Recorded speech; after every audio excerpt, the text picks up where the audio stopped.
Hello and welcome to Mediamade, the show in which we, year by year, explore the movies, music, and TV that most invaded our lives. I'm your host, ARC Trooper Rod, and I'm joined by...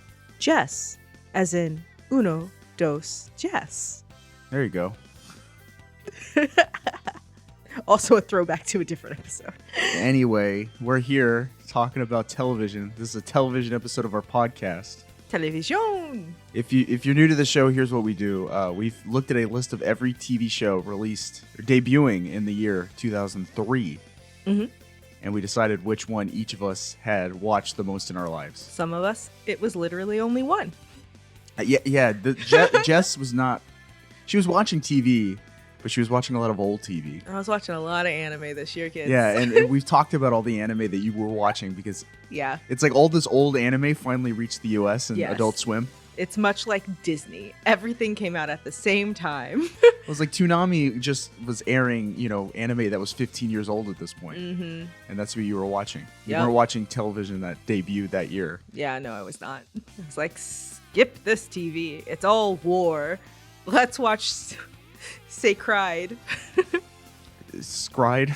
Well, that was new. That was relatively new. It was relatively new.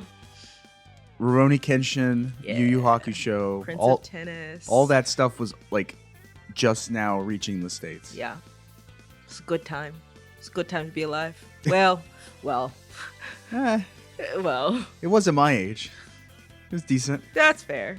At my age, I was watching anime and reading books. Which, honestly, if I could do that today, except make anime dramas, that would be a good life. Sounds like retirement. Ugh, beautiful. Kids help us retire. Anyway, what are we talking about now? We're talking about, I guess we're going to talk about my show of 2003. Okay. Debuting November 7th, 2003 on Cartoon Network. Featuring the voice talents of Matt Lucas, James Arnold Taylor, Tom Kane, and Terrence Carson. Developed by Jendi Tartakovsky and George Lucas. That is Star Wars Clone Wars. No, not that one.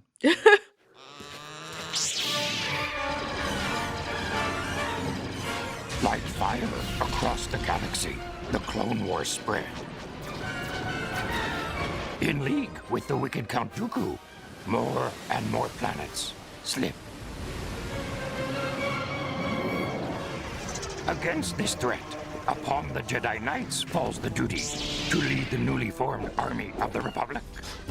And as the heat of war grows, so too grows the prowess of one most gifted student of the Force. Me. No. Okay. Young Anakin. I Remember him? don't. I only remember me being the most gifted. Sir. So this is Star Wars Clone Wars, not Star Wars The Clone Wars. They're different. Oh, is this where Fast and Furious got their naming conventions? No, okay, like We just drop an and it's a different thing. Star Wars Clone Wars is a Cartoon Network micro series. Mm-hmm. It 2D traditionally animated. It is different from the 3D animated full series called Star Wars The Clone Wars that it might still be running. It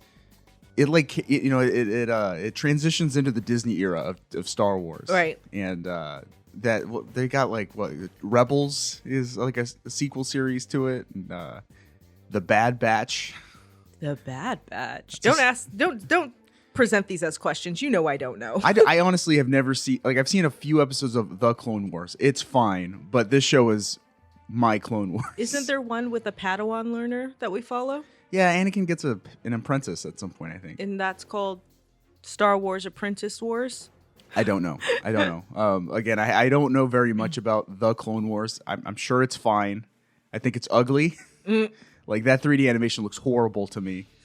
But no, we're talking about Star Wars Clone Wars, which is it's called a micro series because it was initially a series of 20 episodes, 3 minutes each. Mm-hmm. Tiny little bite-sized episodes that Cartoon Network would play between other shows. Right. And I think this is our first time, other than like the Toonami stuff, this is the first time we're talking about a show that debuted on Cartoon Network. Yeah. We finally hit the trinity of kids networks. We have all come together. We've talked Disney Channel shows like Winnie the Pooh. I think Is that Disney? Yeah, Oh, okay. might have been the only one. Nickelodeon we've talked a bunch about. Plenty. Obviously, this is a slime house. But finally, we got to reach Cartoon Network. Yeah. Which was like always my third favorite. Always my number one, but that's because it had the anime.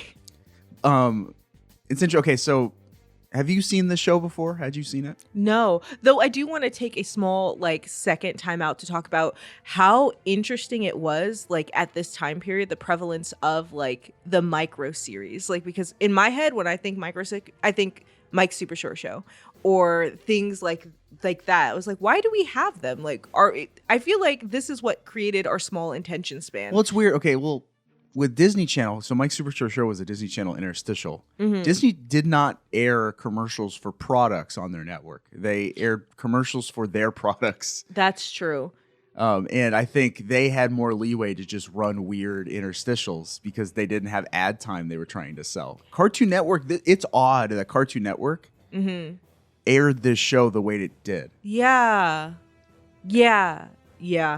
I mean, just yes. And we'll learn it. They aired it simultaneously on Cartoon Network, the channel, and CartoonNetwork.com. Oh. This is one of our first streaming shows here. Hey. Or not even streaming. I'm sure you had to download it for QuickTime. I was whatever. we've reached the streaming era, guys. No. This is one of our first web series, sort of. That's pretty cool. Yeah. That's pretty cool. It gets an award when we do QQs. Anyway, no, I did not. I feel like the times that these things were on, to be honest, I'm pretty sure in this time in my life, I would get home, I would do my homework, I would read books, then I would watch anime and go to sleep. So I don't think I watched anything else. I feel like I've heard of this, but before watching it with you, I've never seen it. That's so weird because you were watching Toonami. Yeah, that too. So what time did Toonami run? usually I think like Friday nights or something, or Saturday nights. It was started at like 8 or 9. I had no friends. Okay, so at this time when they debuted, I was in 6th grade. Okay, now 6th grade to 7th grade, I was spending a lot of time at friends' houses over the weekend. We'd spend the night. I'd go to their house, spend the night, or they'd come to my house, spend the night, right? And we had a ritual at this time because we were young children trying to stay up. And can you describe my sleeping habits? They haven't changed. You hit a wall and it is very obvious it is time to stop talking to you and slowly move you towards bed. Yeah, I don't do very well staying up late. No, not at all. But the grumpiness is felt pervasively. Well, the grumpiness came more in middle school, but I would punch my friends because they were making too much noise. Like, shut up! Yeah. You don't punch me. I did smack you a little bit last night because you woke me up. But we tried anyway. So what we would do, the goal was to stay up late enough to watch either Mad TV or Family Guy. Right. Because that was on Adult Swim. That was the plan. Watch Family Guy or Mad TV. So we, would watch through the lead up to midnight or whatever. I think we were trying to stay up to at least 11 p.m. or midnight or something like that.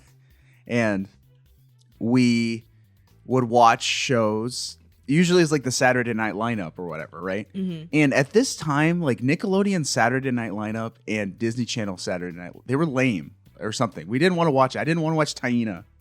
Or I just wasn't interested. You don't have taste.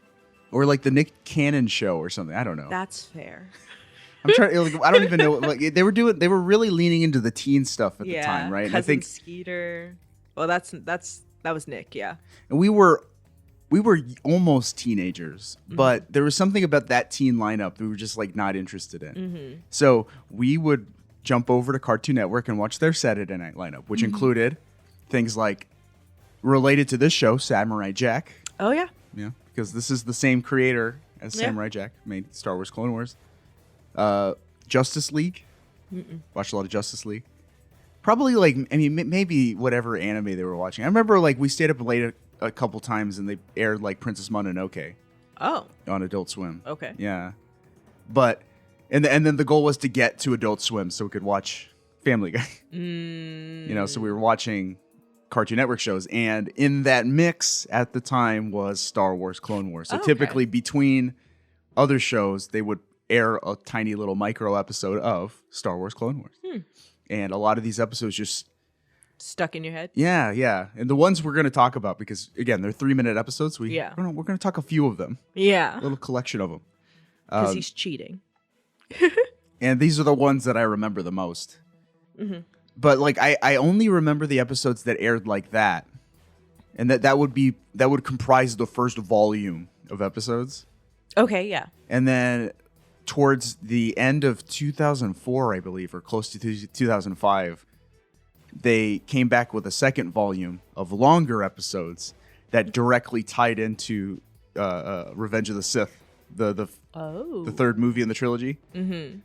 And I didn't watch those. I guess, we weren't watching Cartoon Network at that time. They were longer episodes as well. But in the lead up to Revenge of the Sith, at that time, I got a DVD player for my room. And I was just buying DVDs because I wanted to listen to the commentaries. Yeah. So I bought the original trilogy Star Wars on DVD. I got episodes 1 and 2, and then I ended up buying the DVD releases for these two movies. Or these two series. These two seasons or volumes of Star Wars Clone Wars. So I had like the whole saga of Star Wars, and They're still over there. I'm looking at my DVD collection over there, and they're all in order. Episodes 1, 2, 3, Clone Wars, and then 4, 5, 6, and then I watched those. Nerd. Yep. So I've seen every episodes of Star Wars Clone Wars. Oh, and you like it. I did. So you should go and watch the new one with the art that you like. No thanks. No. No thanks. No. You're a completionist. You have no choice. Those. I'm getting on a tangent here because there's not a lot to talk about with this show. That Star Wars, the Clone Wars show, like it keeps bleeding into Star Wars shows I like. Like we really like The Mandalorian, but we have not seen the third season. Stuff introduced in the Clone Wars, which we haven't seen, keeps bleeding into The Mandalorian. I'm like, I don't care about this. Who are you? Did you watch it? I watched season 2. Okay. Remember like the Darksaber stuff? Yes. And they seemed like it was the most important thing in the world, and I was like, why is this important to me? And it like in the grand scheme of that show, it was not important, but because it was something from the Clone Wars, we were meant to care about it. I cared because it looked pretty. Same with that Obi-Wan show. I think there were like characters from the Clone Wars just showing up in that episode, that show. Oh, you watched that one, right? I did watch that one. Okay. It was fine. It was very cheap looking. They ran out of money, I guess. I don't know. Well, it costs a lot to get some Ewan McGregor. It was like one of those things where it's like, Ewan McGregor had to go to a desert planet, right? And the planet was just like, hey, it's San Fernando Valley, the planet. That is on a planet. It's like, this is just the Southern California planet. Yes. They filmed in their backyard. I mean, cost saving. All right, we're rambling. Let's jump into this show, or how it was made, because I have some facts. Oh. We're going to talk about kind of the heavy hitters of Cartoon Network at the time. All right. Star Wars Clone Wars was primarily developed by Russian-American animator Genndy Tartakovsky. You ever heard that name before? No, but I like Tartakovsky. Tartakovsky. Wow. One more time. Say it one more time. Tartakovsky. Tartakovsky. Okay, That's we're done. close. No, it wasn't. Tartakovsky attended California Institute of the Arts, or Cal Arts, alongside friend and roommate Rob Renzetti, who would go on to be the creator of My Life as a Teenage Robot, Oh, a show I didn't like, I knew you were going to say that. It was fine. where the pair met Craig McCracken, Oh. creator of Powerpuff Girls and Foster's Home for Imaginary Friends. I liked both of those. You liked one. No, I like both of those shows. They're Okay. decent, yeah. McCracken is such a strong name. After 2 years at Cal Arts, Tartakovsky got a job at Lapis Azul Productions in Spain to work on Batman the Animated Series. Never heard of It's it. a good show. He, alongside Renzetti, was then hired by Hanna-Barbera, Oh. which had just been purchased by media mogul Ted Turner in 1991 in order to launch his new cable Cartoon Network, or Cartoon Network. He was hired at the suggestion of Craig McCracken, his friend, looking out for his homies, As well we should in this industry. who had been hired as an art director at the company. Those are a lot of really heavy hitters. Like, Yeah, it was all like- those names I even remember. Well, Ted Turner was just buying up everything, and he bought up Hanna-Barbera and its entire library so he could air old Hanna-Barbera shows on Cartoon Yeah. Network. Which And we've discussed yeah. before. And you know the cartoon. Yeah. Cartoon was the Hanna-Barbera of Cartoon Network era, you know. So yeah. all those classic Cartoon Network shows that you know was kind of just like the new era of Hanna-Barbera. Okay. You know, Cow and Chicken and Johnny Bravo. Tartakovsky, Renzetti, Craig McCracken, and Paul Rudish, art director on Star Wars Clone Wars. So he'll be around. All worked together on the Cartoon Network series Two Stupid Dogs, Oh, which aired from 1993 to 1995. that's just a spinoff of Red and Stimpy, right? No, I remember I liked that show. I thought it was fine as a little kid. I thought it was fine as well. But It was like on. I didn't hate it like Cow and Chicken. yeah, you really didn't like Cow and Chicken. No, I did not. It's ugly, gross. I mean, you watch Klasky Shupo shows. I don't understand. There's something like, I mean, with Rugrats, like, again, it was like working against itself with the poopy stuff, you know? Yeah, but also Wild Thornberries. You like ugly art. You know you do. Sorry, Klasky and Shupo. Again, it was like it was in spite of their art style. I love their shows. But you know, I was like, all four of these guys, like, they are going to be floating around Cartoon Network and you know, planting their seeds everywhere, you know. A forest. So obviously, you know, McCracken would go on to make Powerpuff Girls. We talked about that. Tartakovsky, from there, created a little series called Dexter's Laboratory. Oh, Dee, get out of my laboratory. That show grew out of a student film with the same title that he produced at Cal Arts. Oh. And you know, I liked Dexter's Lab. I think, you know, I can tell. I didn't like love it. You know, I don't look back on it like with a big nostalgia, but I did watch it a lot. It was on. I liked its little, I guess, interstitials are like, you know, like tiny. They were like tiny shorts featuring different characters from Dexter's Lab. Dial M for Monkey. Remember that one? Vaguely. It was like a monkey superhero yeah. or monkey James Bond thing. Yeah. And then there was there's like a Justice League parody or Super Friends parody. I don't remember. With a bunch of animals. Or it was the Avengers, right? It was like there was like a Captain America, a Thor, and a Hulk joke characters, like. I don't remember and that. But that they had sounds an funny. apartment together. Oh wow, I would watch that. I would watch that interstitial. And it just goes to show, like, all these guys were like nerds growing up, probably in the, you know, the 50s, 60s, and 70s. Yeah. And that's the stuff they remember. So like from the 60s and 70s, like old like superhero shows and, you know, Yeah. old action series like Johnny Quest and stuff. Dexter's Lab became one of Cartoon Network's highest rated original series, and it was a critical success. Yeah. With several Emmy nominations under its belt. Tartakovsky, Renzetti, McCracken, and Rudish all worked together on Dexter's Lab, as well as McCracken's Powerpuff Girls, another critical darling. So it's funny that, like, everyone, it seemed like at Cartoon Network, everyone just kind of worked on everyone else's shows. You know, it was just like one big collaborative process. Which is perfect. Like, you look at these guys' credits, they also, you know, like, provided voices and work on things like Space Ghost Coast to Coast and other Cartoon Network shows. Yeah, honestly, that sounds like the best kind of production company. If you're not, like, overworking people. I hear interviews of this time at Cartoon Network, and it sounds like a blast. Yeah. Like, it sounds like a really magical time to work there, even though they were working for pennies and had very little oversight. Yeah. Which sounds like fun and bad at the same time. You're like, oh, we can just make decisions. Nobody's going to tell us no, but we are making $5 an hour. Because, like, Turner Media was, like, so hands-off. They were just allowed to get away with everything, you know? Like, that's how they made, like, I think the Space Ghost thing was just, like, them having fun with old Hanna-Barbera, like, footage. Yeah, absolutely. I feel like that was also there. No, never mind. If there's like a hawk superhero who's an attorney, but I think that's it's Birdman. Birdman. Attorney at law. Yes. Birdman! I just feel like I remember things from that and being like, that's very adult humor. Well, that was full-on Adult Swim. Yeah, that's why I was like, oh, hold on, I think that's wrong. Yeah. Is Adult Swim a different company? Or is it just like... It's in the Cartoon Network umbrella, but it's kind of its own thing. Got it. Yeah. Continue. Following the success of Dexter's Laboratory, Tartakovsky pitched an action-adventure series called Samurai Jack, largely inspired by the 1972 televised drama Kung Fu with David Carradine.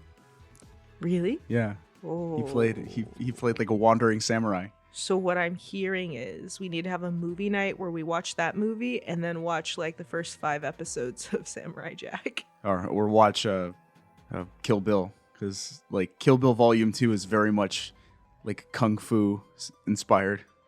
We also must watch the first 5 episodes of Jack. Okay. That show debuted in 2001 and garnered strong critical acclaim, winning 8 primetime Emmys over the course of its run. And I remember liking Samurai Jack. The problem was like... It's quiet and slow and you No. that? I love that. Yeah, I love that. The problem was I just couldn't catch it. Like it was always the wrong time. And for some reason, I always remember every time were able to watch it, it was always the same episode. Like there was an episode where he's like wandering... Because it's about a samurai that gets sent into the future by his mortal enemy. And he's trying to find his way back to his own time. And... there's an episode where he is wandering and he comes upon a settlement of like dog people, and they're like cartoon dog people that he saves, you know, just in true Mandalorian fashion, you know, true Kung Fu fashion. It's about a wandering samurai that goes from place to place and helps a local town with their problem and then moves on. So in Samurai Jack, he finds a settlement of dog people, he helps them and then leaves. And that was... always that episode. It was always that episode. I wanted to watch more, but there just wouldn't happen. That's the problem with on-the-air television. Now the internet exists, and we can fix it. Yeah, and Tartakovsky has gone back and like finished the series. Like he did a full-on he aired it on Adult Swim, so it was like fully adult. Let's do it. Mature, violent.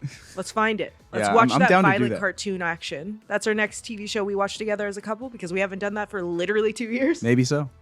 Cut to film director George Lucas, Who's that?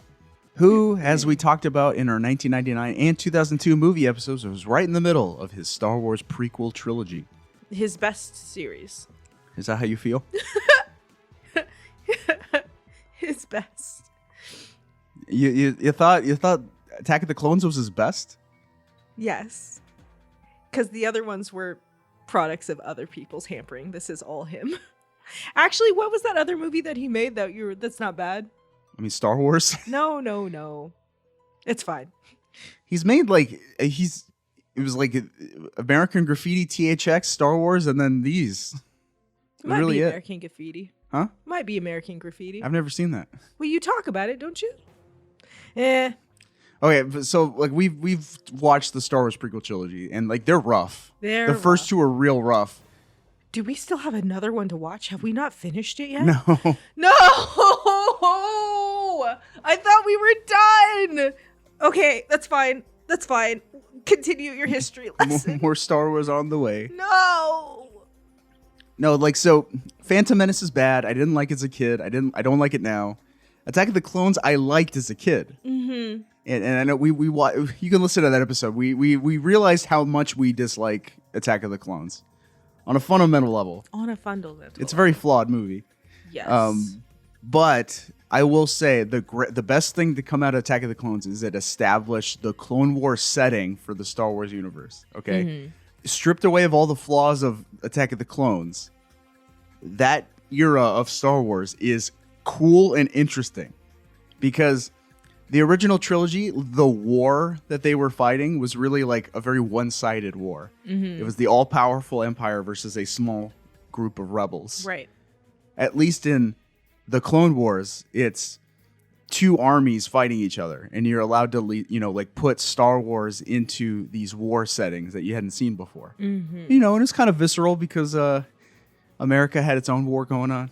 Yeah, it did.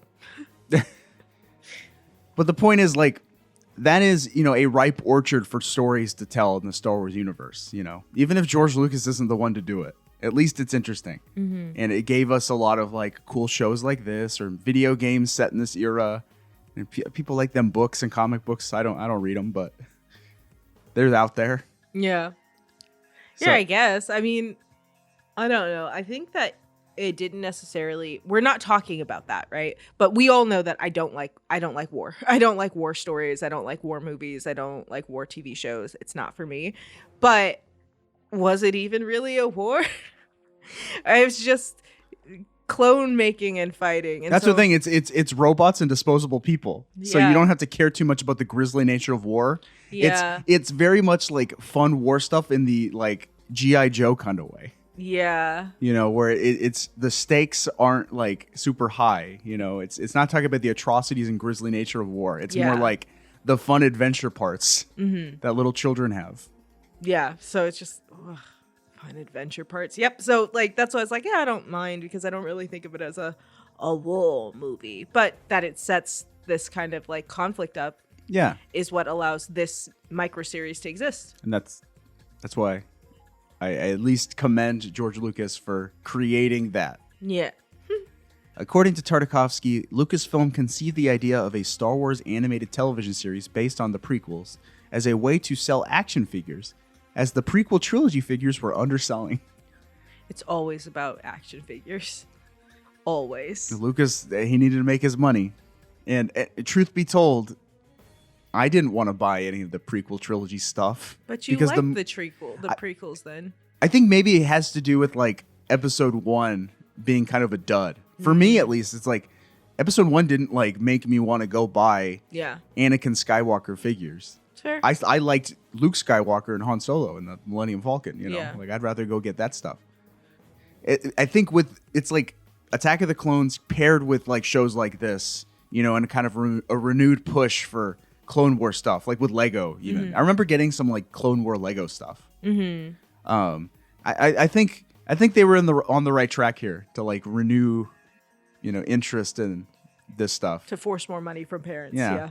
Yeah. Get little battle droid Legos, you know, have them fight each other. Cute. Presumably due to the success of Samurai Jack, Tartakovsky was offered the opportunity to create a series based on the Star Wars prequels. He said, quote, "Eventually I just got a call. I was like, Star Wars? Of course I like Star Wars." It was that easy. Course. I watched an interview also with George Lucas himself, and he said like he was drawn to Tartakovsky and Samurai Jack due to its anime nature, and that's what he wanted to do. He wanted to create a Star Wars show that was less traditional animated, you know, and more anime.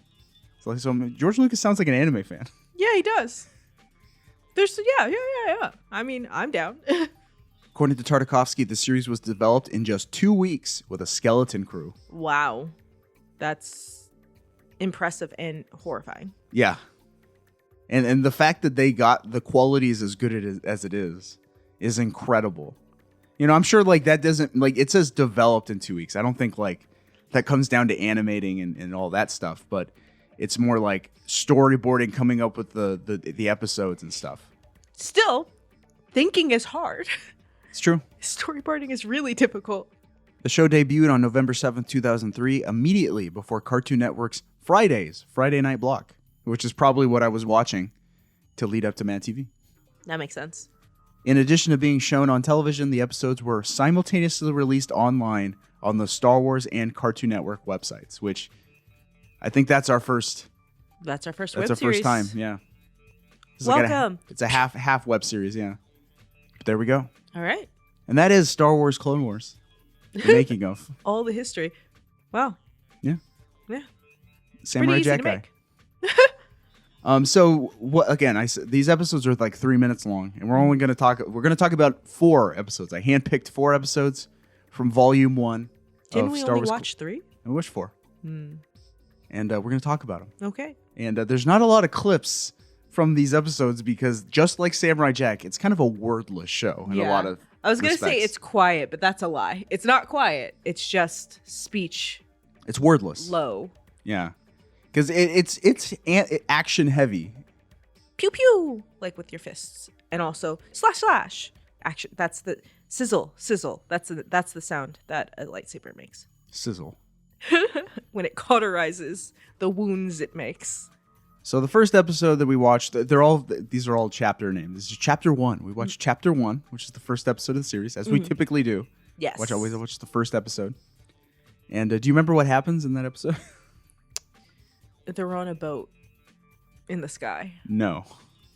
It's basically like it's part of episode 2 where they're talking and the old guy who's definitely very obviously a bad guy is like, the clones, let's send Anakin to watch over the lady. But they're married and they kiss goodbye.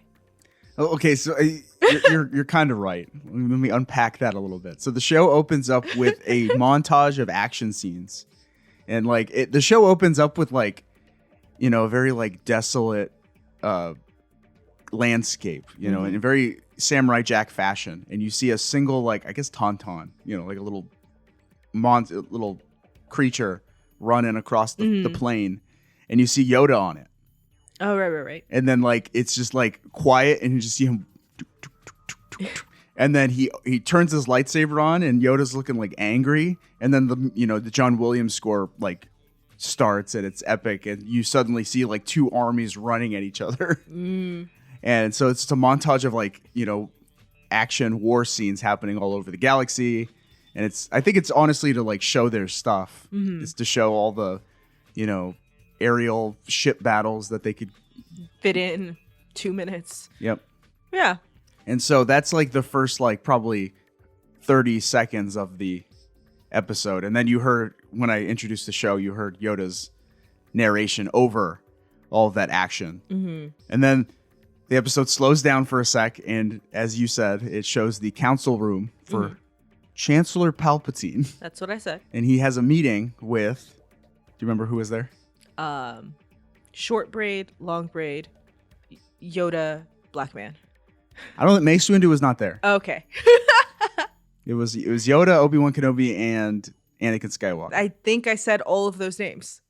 The banking clan has hidden huge factories on Munilist, building huge droid armies and massive warships. We must act quickly. I agree. But who to send? Master Windu still fights on Dantooine. Lead the assault. Master Obi-Wan can. My army is ready, Chancellor. We can leave immediately. Yes, and young Skywalker as well. I suggest that we give him special command of your space forces. His exceptional skill will be quite useful. Chancellor, I feel that Padawan Anakin is not yet ready for such responsibility. True. With his master a Padawan's place is. But undeniably strong he has become. Perhaps. Then it is decided. It's really They're all frowning. Everyone in this show, other than Palpatine, is so angry. Like their character design is just like furrowed brows all the time. Yeah, I was thinking when I was listening to it, I was like, oh, that's a little more emotion than we ever have heard from Mr. Sit in a Chair. Oh, Ewan McGregor? Yeah. Well, that's not his fault. Yeah, no, it's not his fault. He's a great actor. I was just like, oh, that is a more feeling Obi-Wan. But and less jokey. Because, like, you heard Palpatine, you know, like, yes, we should send young Skywalker to lead the Air Forces, right? And Anakin's standing there. He said Space Force. And yeah, you know, American arm of the military Space Force. It's a thing.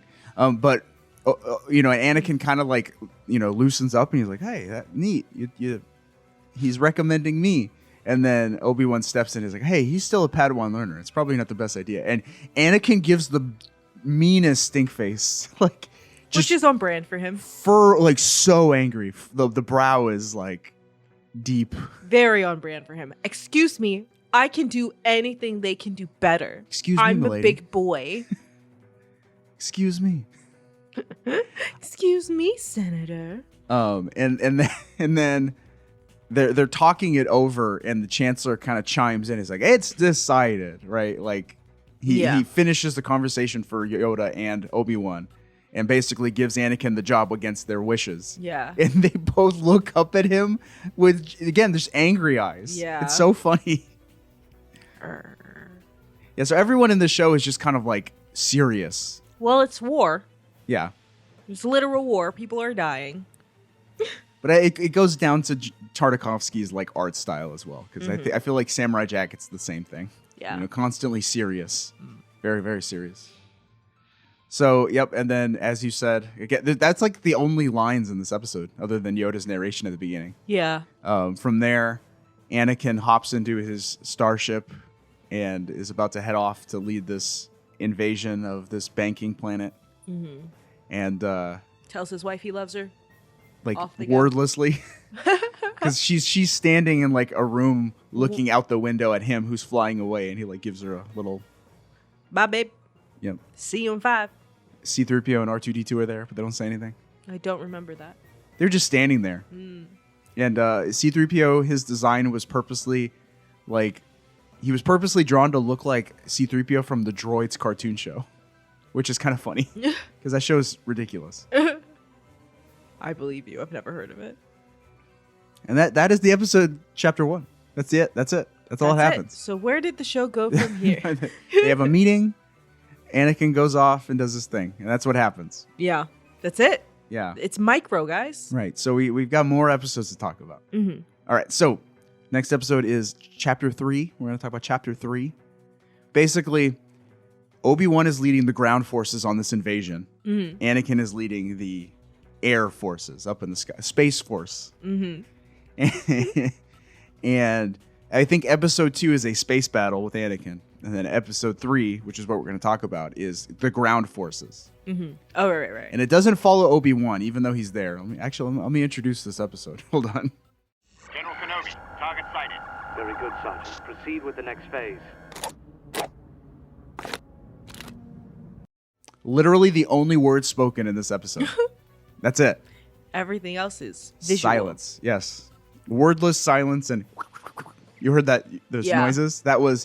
This episode follows a platoon of ARC troopers, so are like special forces clone troopers. Right. They've been hit with a missile. Their dropship was hit by like a rocket launcher, and they had to take a crash landing in the middle of a city. So they're in like an alleyway, and it's just this group of clone troopers who are able to just speak in code and hand signals. Yeah. And it's very tactical. Yeah. And it's just their plan, or their journey from this alley where they've been downed and pinned down is to like get out of this, get out of their predicament, head up to like a gunship or head up to like a Gatling gun that's like shooting at the top of a building. They like scale the building and take out this Gatling gun. That's the episode. Yeah. It's just like dudes on a mission. It's very video game. This is like a mission from a video game. Yeah.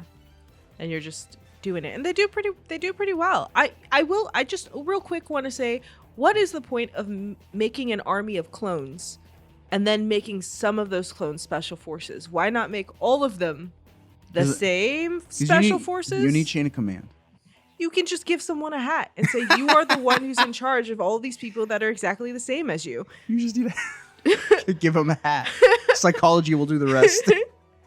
And I remember as a kid, this being the coolest episode of the show, because there is something very satisfying about seeing these troopers doing tactics like the military would with just hand signals, right? Yeah. Like their commander is just like, on me, head out, 2 over there, let's sweep this area, that kind of thing. Yeah, with all you hand guys can't signals. see him, but he's doing all of these hand signals. Yep, and like they take out a tank, Take it out for dinner. There's like, it's one of these like these droid Trade Federation tanks that you see in episode 1 of Star Wars. And it's like, sweeping the alleyways of the city, and they distract it with one group, and then a second group sneak up behind it. They like, hop in, they I don't know, they rip off the top of the tank, and they shoot. It's really cool looking. Like the trooper like opens the hatch, he jumps in while shooting downward, presumably destroying all the droids within. And then you see beams coming out of it from inside. So he's just shooting everyone inside, and then it explodes and he comes out. It's neat. Makes it. It's neat. It would be it's very up like small boy alley. Yes. And not just small boy, right? Big boy, small girl, big girl. It's a lot of words that I'm saying. But it is very much like I could see just you and your friends like, oh, wow, look at that. This episode This is so cool. It'll be cooler family. Shh. This episode probably sold a lot of action figures. Oh, yeah. A lot. This sold the coolness of the clone troopers. Yeah. I think so, or those Legos, Sold a lot of Halloween costumes too, probably. Yeah. probably. It made kids want to be clone troopers. Yeah. There was a video game called Republic Commando? That was the name of it. Republic Commando, and you play as a squad of clone troopers just like this who go on missions during the Clone Wars. Okay. And I'm pretty sure this was a template for that. You know, and all the clone troopers had different personalities and different roles. Did you play it? My friend had it, and I played it at his house. I never had it myself. Did you like it? Yeah. It's a decent first-person shooter. Cool. And the setting is cool. Like I said, there's a lot here in this Clone Wars setting. That's true. Also, I just realized right now that they definitely retconned the whole everybody's a clone thing for episode Yes, they did. 7 or something. So, yeah, I guess not giving them a hat isn't gonna work. And anything about this episode that stuck out to you that you remember? They're great dancers. They had a lot of nice, good feet clacks, which makes me think of like tap dance. So Yeah, the sound is, and I feel like you have to do that if your episode is going to be all silence or all just kind of wordless action. You need to have good sound design, and it's incredibly satisfying. Yeah. To hear like the footsteps and like the armor kind of like, and, Yeah. and the hand signals all have like sound effects. yeah, because It's very satisfying. Gloves. Yeah, It's like ASMR almost. it's a little loud. I've been playing The Legend of Zelda Tears of the Kingdom lately, and that game also has great sound design. Link just walking sounds satisfying. That's fair. I do like the sound of like click clacks of feet. So And they're like walking, it's a city setting, which is, you don't get a lot of that in Star Wars up to this point, it's all Southern California desert. Well, I mean, not really. In the movies, it was very like, varied, exotic settings, the desert, the snow, the jungle, right? And then like the Senate. A desert arena. And there was the Senate in Star Wars with, a little bit of Coruscant stuff, but like you didn't really see full on like battles, like space or, military battles in cities in Star Wars yet. Naboo, the Naboo stuff in episode 1 was like lame. Lame. They were negotiating for a whole people. But I get you. This showed how cool urban warfare in Star Wars could be. Wow, that's a thing that you just said. I would like all you kids to know that I do not like urban warfare. Anyway, the clone troopers, they like scale this giant building. And Yeah. they have like, this wide shot of the building, and you see all of their like hooks. They're like Glatline. No, they're harpoons or whatever. If they scale the building, and they you see all 4 of them like scaling the building like a military operation would. It's pretty neat looking. It was. It's very nicely done. And they take out the big giant Gatling gun at the top, the anti-air cannon. I don't know military stuff. Especially space military stuff. But they accomplished their mission. They did. Good job, guys. Play this. If we're on your side. Freaking the army could play this to recruit. Wow. Honestly, like I'm pretty sure like Tartakovsky like watched real military. Yeah. Like for research, he Yeah, watched absolutely. real military tactics to see how a squad of clone troopers would move and operate silently, you in an urban setting. Good job, That's it. McClacksky. Trying to draw this out a little bit, but I guess that's it. All right, the next chapter we watched was chapter 5. And this one followed a Jedi master named Kit Fisto. Kit Fisto. Do you remember what Kit Fisto looked like? He was a fishman. He was the Squid Man. Yeah, he was the what are they called in Zora? He's a Zora. He kind of has Zora energy for Yeah. sure. It's funny.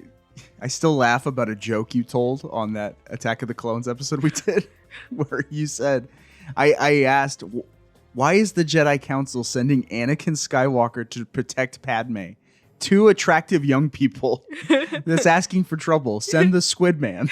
And you said, but she can't kiss a Squid Man. Once she could. Kit Fisto's a Casanova. I was wrong. Don't send the Squidman. But yeah, Kit Fisto is a dude with like tentacle head. Yeah. He's green. He's got fish eyes. Yes. He is in Attack of the Clones. He shows up at the big Jedi battle on Geonosis in the Colosseum. Mm-hmm. You know, when all the Jedi are like surrounded by all the droids. Yeah. And so he's there and he's like flopping around. He's got a Ugh. lightsaber out. It's like, how does he not cut those things off? Practice. The Force. He uses the Force to keep his hair down. His squid head. Yep. Oh, let me actually set the scene here. I got a clip. Because Yoda's gonna tell us what Kit Fisto's up to. Troubled is the planet Mon Calamari. Its races have divided. The droid army of the Corran Isolation League moves against the Calamari Council. Alone, the Calamari are no match. Intervene we must.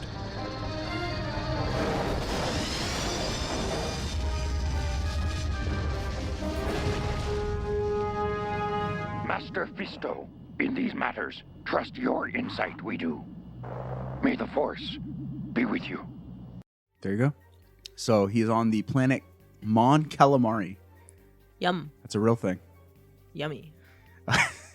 The calamari people are Tasty. they're also like squid men, but they're not.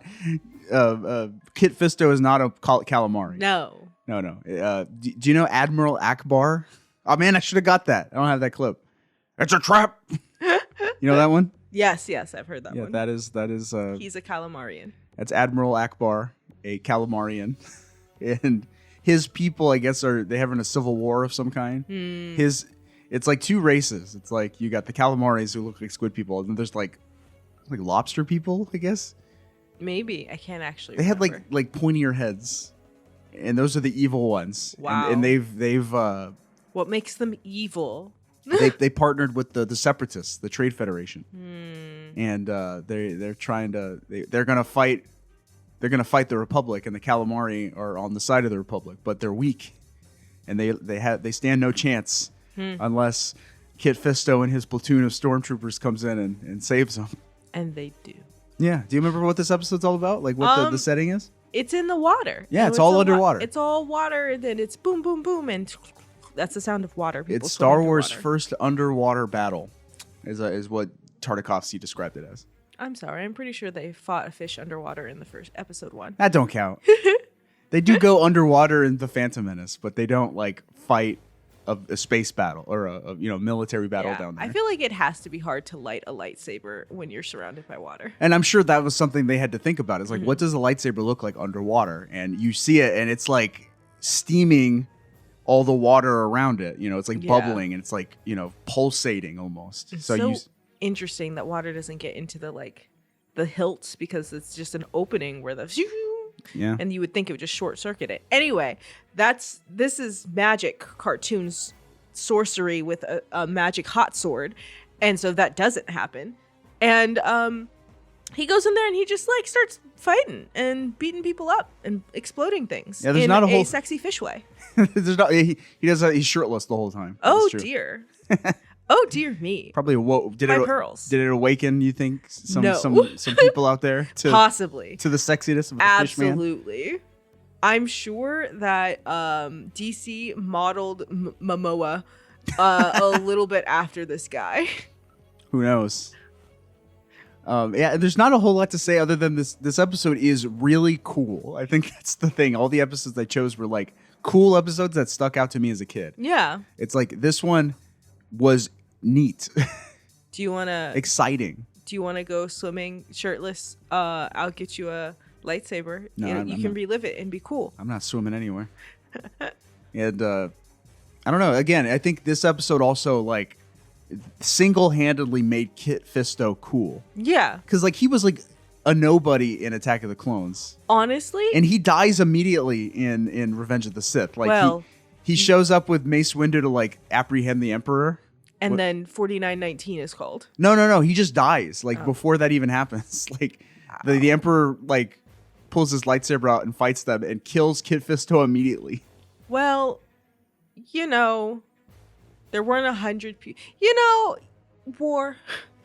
Sometimes we can get bested by I the know. simplest thing. But if I they're will trying to say- sell, you're trying to sell toys. Yeah. You got to make Kit Fisto cool, and this episode did that.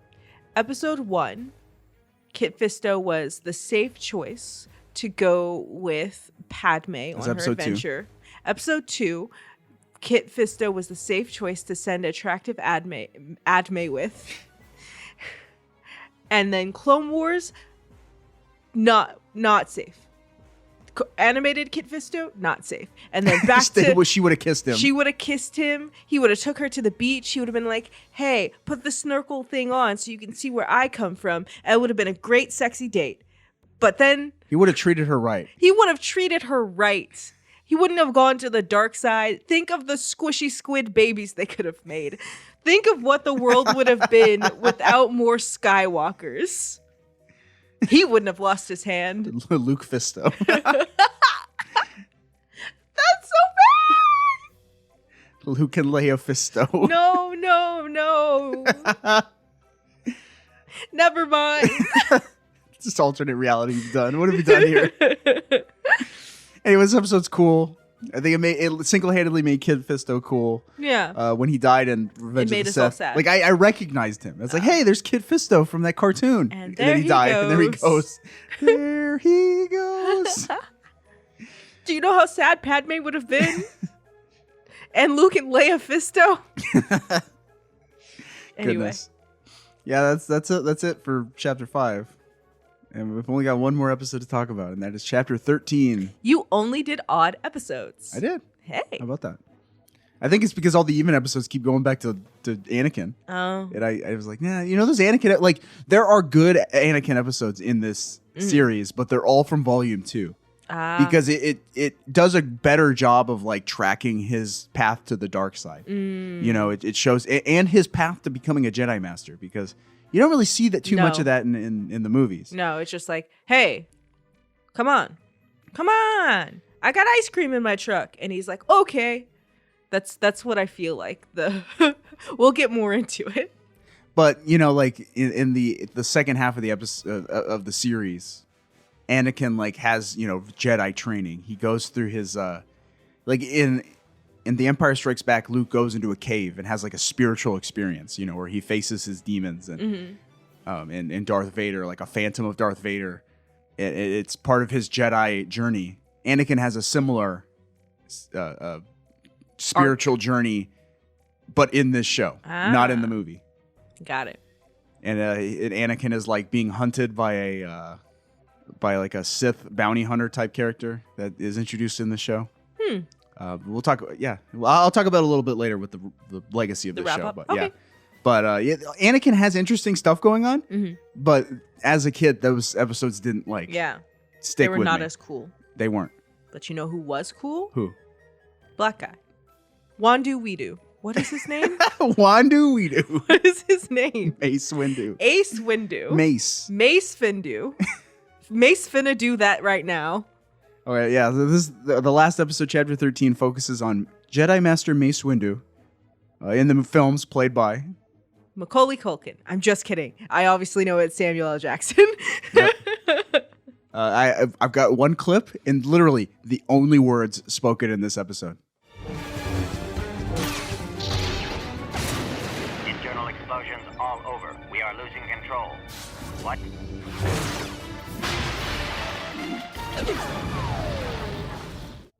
What? What? Tartakovsky said that this episode purposely was done to show a little bit of comedy. Yeah, so he recognized that there's an element of comedy that is inherent in Star Wars, in Star Wars. So this episode is like absurd, like as far as action goes. Yeah. Like describe what happened. So Mace Windu, Samuel L. Jackson, he's on a desert planet fighting a bunch of droids, and he does a lot of flying. He loses his lightsaber at some point. Yep. Like 2 or 3 times he does a ground pound that just like no. One of the machines does a ground pound that basically like shakes all the sand and makes everyone lose their footing and kind of creates divots. And he's just jumping and flying. And there's a kid watching the whole thing eating an ice pop. It's like the planet itself. Like I guess you describe it as like Dust Bowl planet. You know, it looks like Oklahoma or something. Like or like a desolate farm. Out somewhere. It's kind of dusty.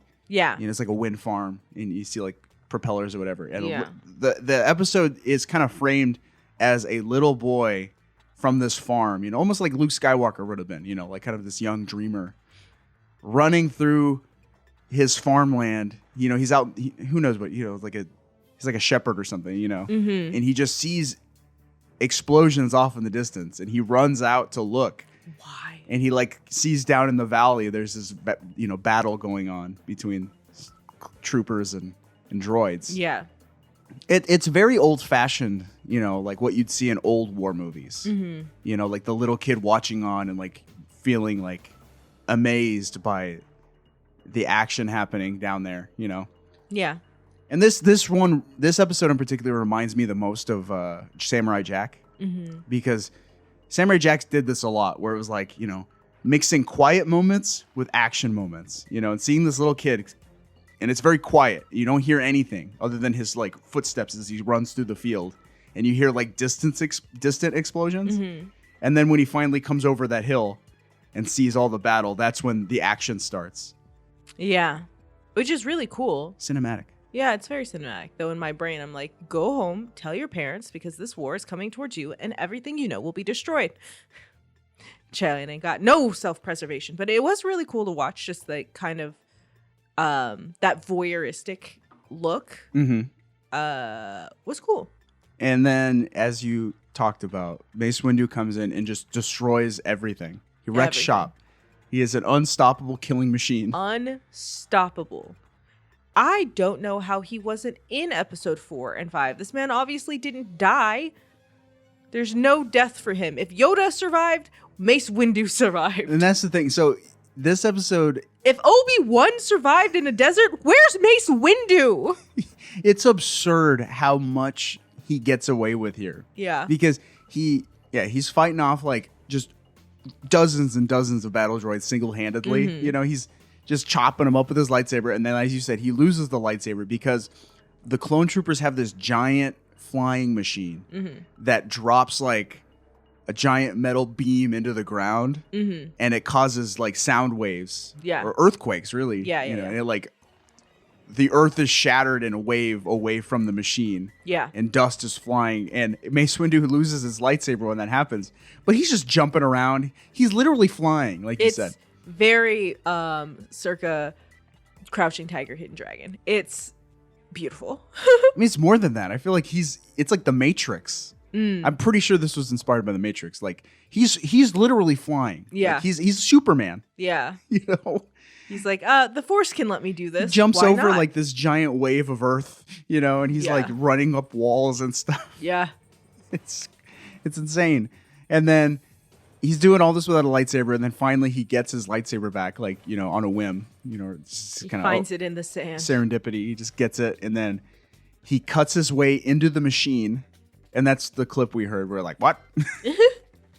And he's just causing carnage and mayhem everywhere he goes. He kills the pilots. Yep. They're all droids, so, you don't feel bad about it because it's not people blood, it's oil. And then he takes that thing down. It crashes into the ground, and he lands safely right next to the child that's been watching. Yeah. He single-handedly destroyed everything. He won this battle single-handedly. Yep. And at the very end, the little kid's like, "Here, take my canteen. You must be tired. You're a superhero to me." And Mace Windu gives him a smile and drinks. And then off to another ridiculous battle. So, like, this episode is one of those examples where it's like they broke the Force, Like, the Force is magic. Yeah. And it's always been magic, but, like, never has it been used to this degree. Yeah. Where it's, like, this overpowered. Like, the Force is OP here, okay? Yeah, it's a lot. And I think people complain about this aspect of Star Wars is when the Force gets too OP. It takes it makes it a cartoon, and this is a cartoon, but it breaks reality. Yeah. I can remember there was a video game called The Force Unleashed, Yep. where you play as Darth Vader's secret apprentice. Our friend Donkey played that. Yeah, and one of the things that character does in the game is pull down a Star Destroyer with the Force from ground level on a planet, and it's up in the atmosphere, and he just pulls it down.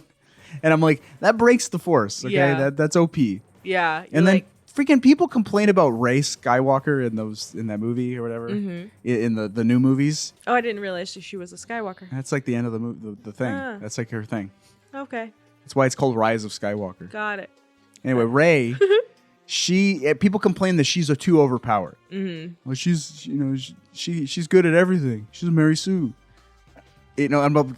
Listen, dudes, the Force had been broken already. Okay, it's already broken. But not in canon. And I'm like, I forgive it because it's cool. Like, it's cool to watch. It is ridiculous. It's absurd. Yeah. But I think you can get away with it if it's done in the service of, like, spectacle, I guess. I think that if the Force was really there, why would there even be government? Like, if Siths and Jedi were a thing, look, I'm just trying to live my life so the wizards don't recognize me because they can literally crush my entire being with a thought. The wizard. Like, they are wizards. Yeah, I was like, if somebody's like, I'm a Jedi, you could be a Jedi, you could be a Sith. I don't know. If you have the ability to use the Force, I need to be on a different planet, and that planet needs to say that you guys are illegal to come here.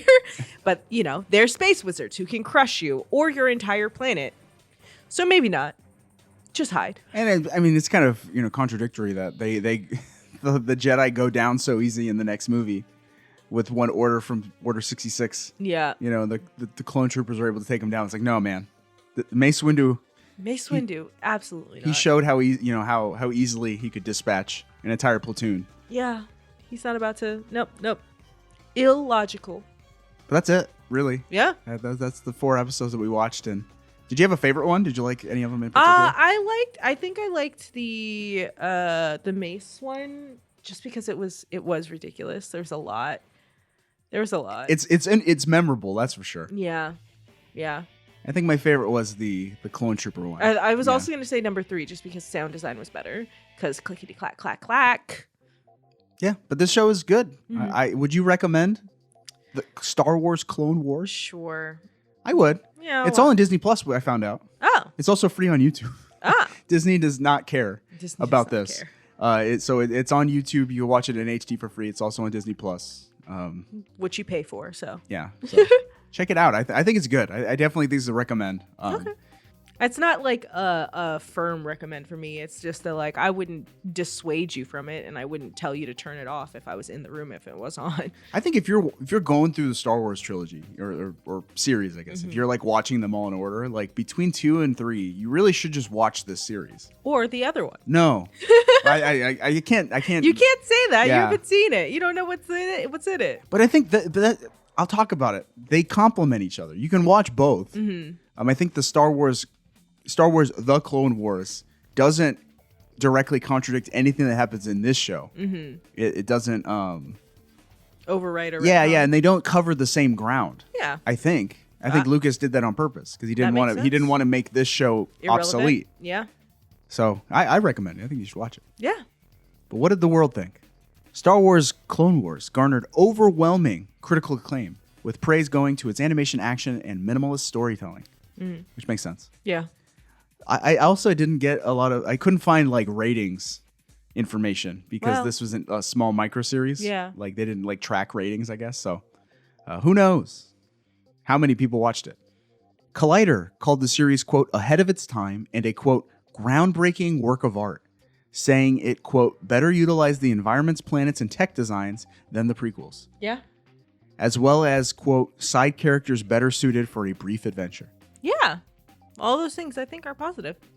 Sci-Fi Wire, calling Clone Wars the best Star Wars television production ever produced, wrote that Genndy Tartakovsky, quote, gave Star Wars its most dynamic visuals ever, as he tackled all the Clone War action and conflict Lucas left out of his big screen prequels.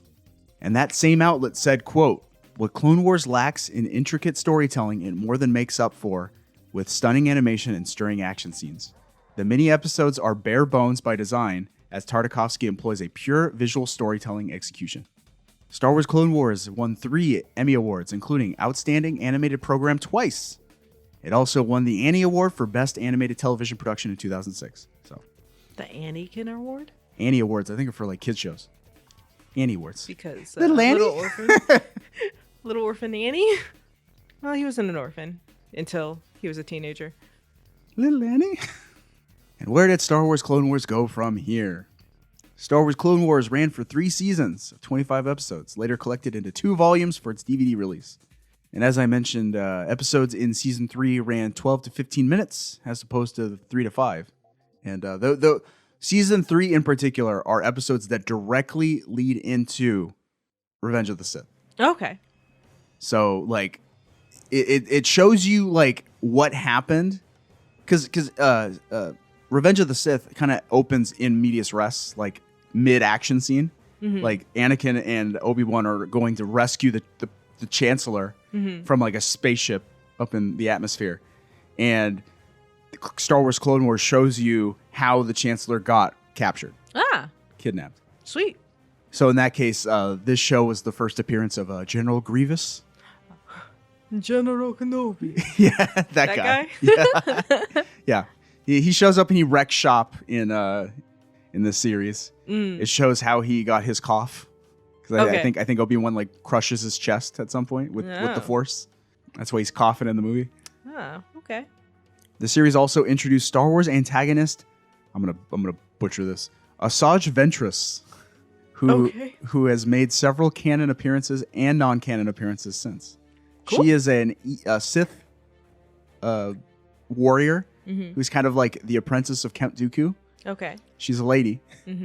She's an alien lady. And she is basically like, she's like an assassin sent to kill Anakin Skywalker. And she fights with 2 lightsabers. Got it. 2 red ones. And they have like this epic duel in the rain when Anakin is like training, it's just them in the jungle amongst some ruins. It's raining. And like, I think they have like, steam is coming off the lightsabers because they're out in the rain. And it's really, really cool and epic. And she said, "This is my chance." Yeah. And then she's shown up in Star Wars The Clone Wars and other things in the Star Wars universe. So cool. Yeah, she was like a real standout, and she was introduced in this show. A series of Hasbro action figures was released between 2003 and 2005, including 4 Walmart exclusive 3-packs. And in 2021, more toys were released to promote the series as part of the Star Wars Vintage Collection. Oh. So that's pretty. There you go. Right. They're still, still making money. Yeah. Between 2004 and 2007, Dark Horse Comics published a 10-volume comic series titled Clone Wars Adventures. Okay. Which utilized the style of the 2D animated series and depicts original stories set during the Clone Wars era.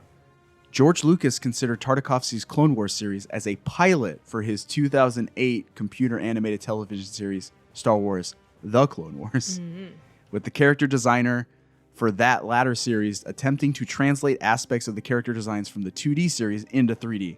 Oh. So, in some ways, I think Lucas and his team considered The Clone Wars to be a sequel to Clone Wars. In design and spiritual elements. It was a spiritual successor. It's a younger cousin. The 2008 series did not initially supersede the continuity of the 2003 series, but following Disney's acquisition of Lucasfilm in 2014, it was announced that the CGI series would officially remain canon, while the 2003 series and most other spin-off works would not. So Disney wrote this one out of canon. It's like now it's like Star Wars Legends or something like that. No. They have like tiers of canon for Star Wars. Wow. So that's it for Clone Wars. But where did series creator Genndy Tartakovsky go from here? Where? Well, he, alongside Paul Rudish and Brian Andrews, co-created the Cartoon Network series Symbionic Titan, which ran from 2010 to 2011. I've never heard of it. He created Adult Swim series Primal and Unicorn Warriors Eternal, both of which are still running. Not seen either. I've heard good things about Primal. Okay. I heard it's very Samurai Jack-esque. And he's directed the first 3 and written the 4th Hotel Transylvania films. Oh, wow. Yeah. So he's the Hotel Transylvania guy now. I mean, they're popular. Over the course of his career, Genndy Tartakovsky has earned 5 Emmy Awards and 3 Annie Awards, and he has been nominated for several more. Good job, Genndy. And that's Star Wars Clone Wars. Hey! We did that in kind of record time. Maybe. Yeah. Look, we just put up an almost 4-hour episode. This is true. So if this is a little shorter, we're doing a favor for the kids. Yeah, that's totally fine. But yeah, so, I mean, we're not done with Star Wars. We'll have more to come. But yeah, this is a good show. Anyway, we're gonna close out with what's considered like the theme of this show, but it's just repurposed music from John Williams' score from Attack of the Clones. Okay. Like I have it written here. Hold on. The show reuses several pieces of John Williams' Star Wars scores, but Clone Wars does feature new music from James L. Venable and Paul Dentleter. Okay. Those are names. Delighter? Delater? Dentleter. Dead Letter Media? Anyway, yeah. So we're gonna use some pieces from John Williams' score because it's good. But the piece is called "Bounty Hunter's Pursuit," Okay. which is from Attack of the Clones, but it's kind of reused here as Clone Wars theme song. So we'll good. close out with that, and we'll be back after the break with Jess's show of 2003. See you on the other side, kids.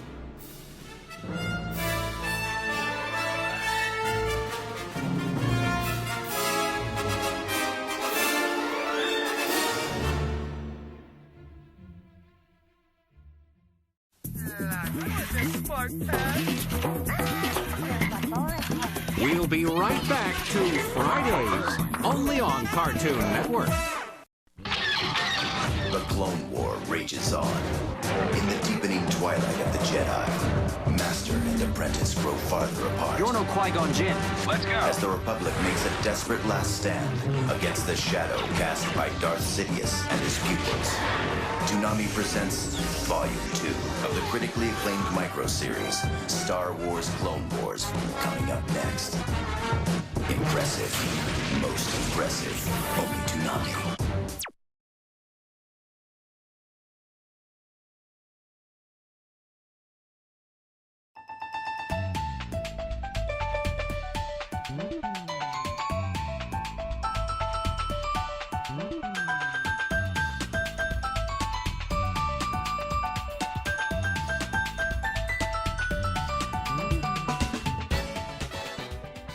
We are back with. Is that the theme song?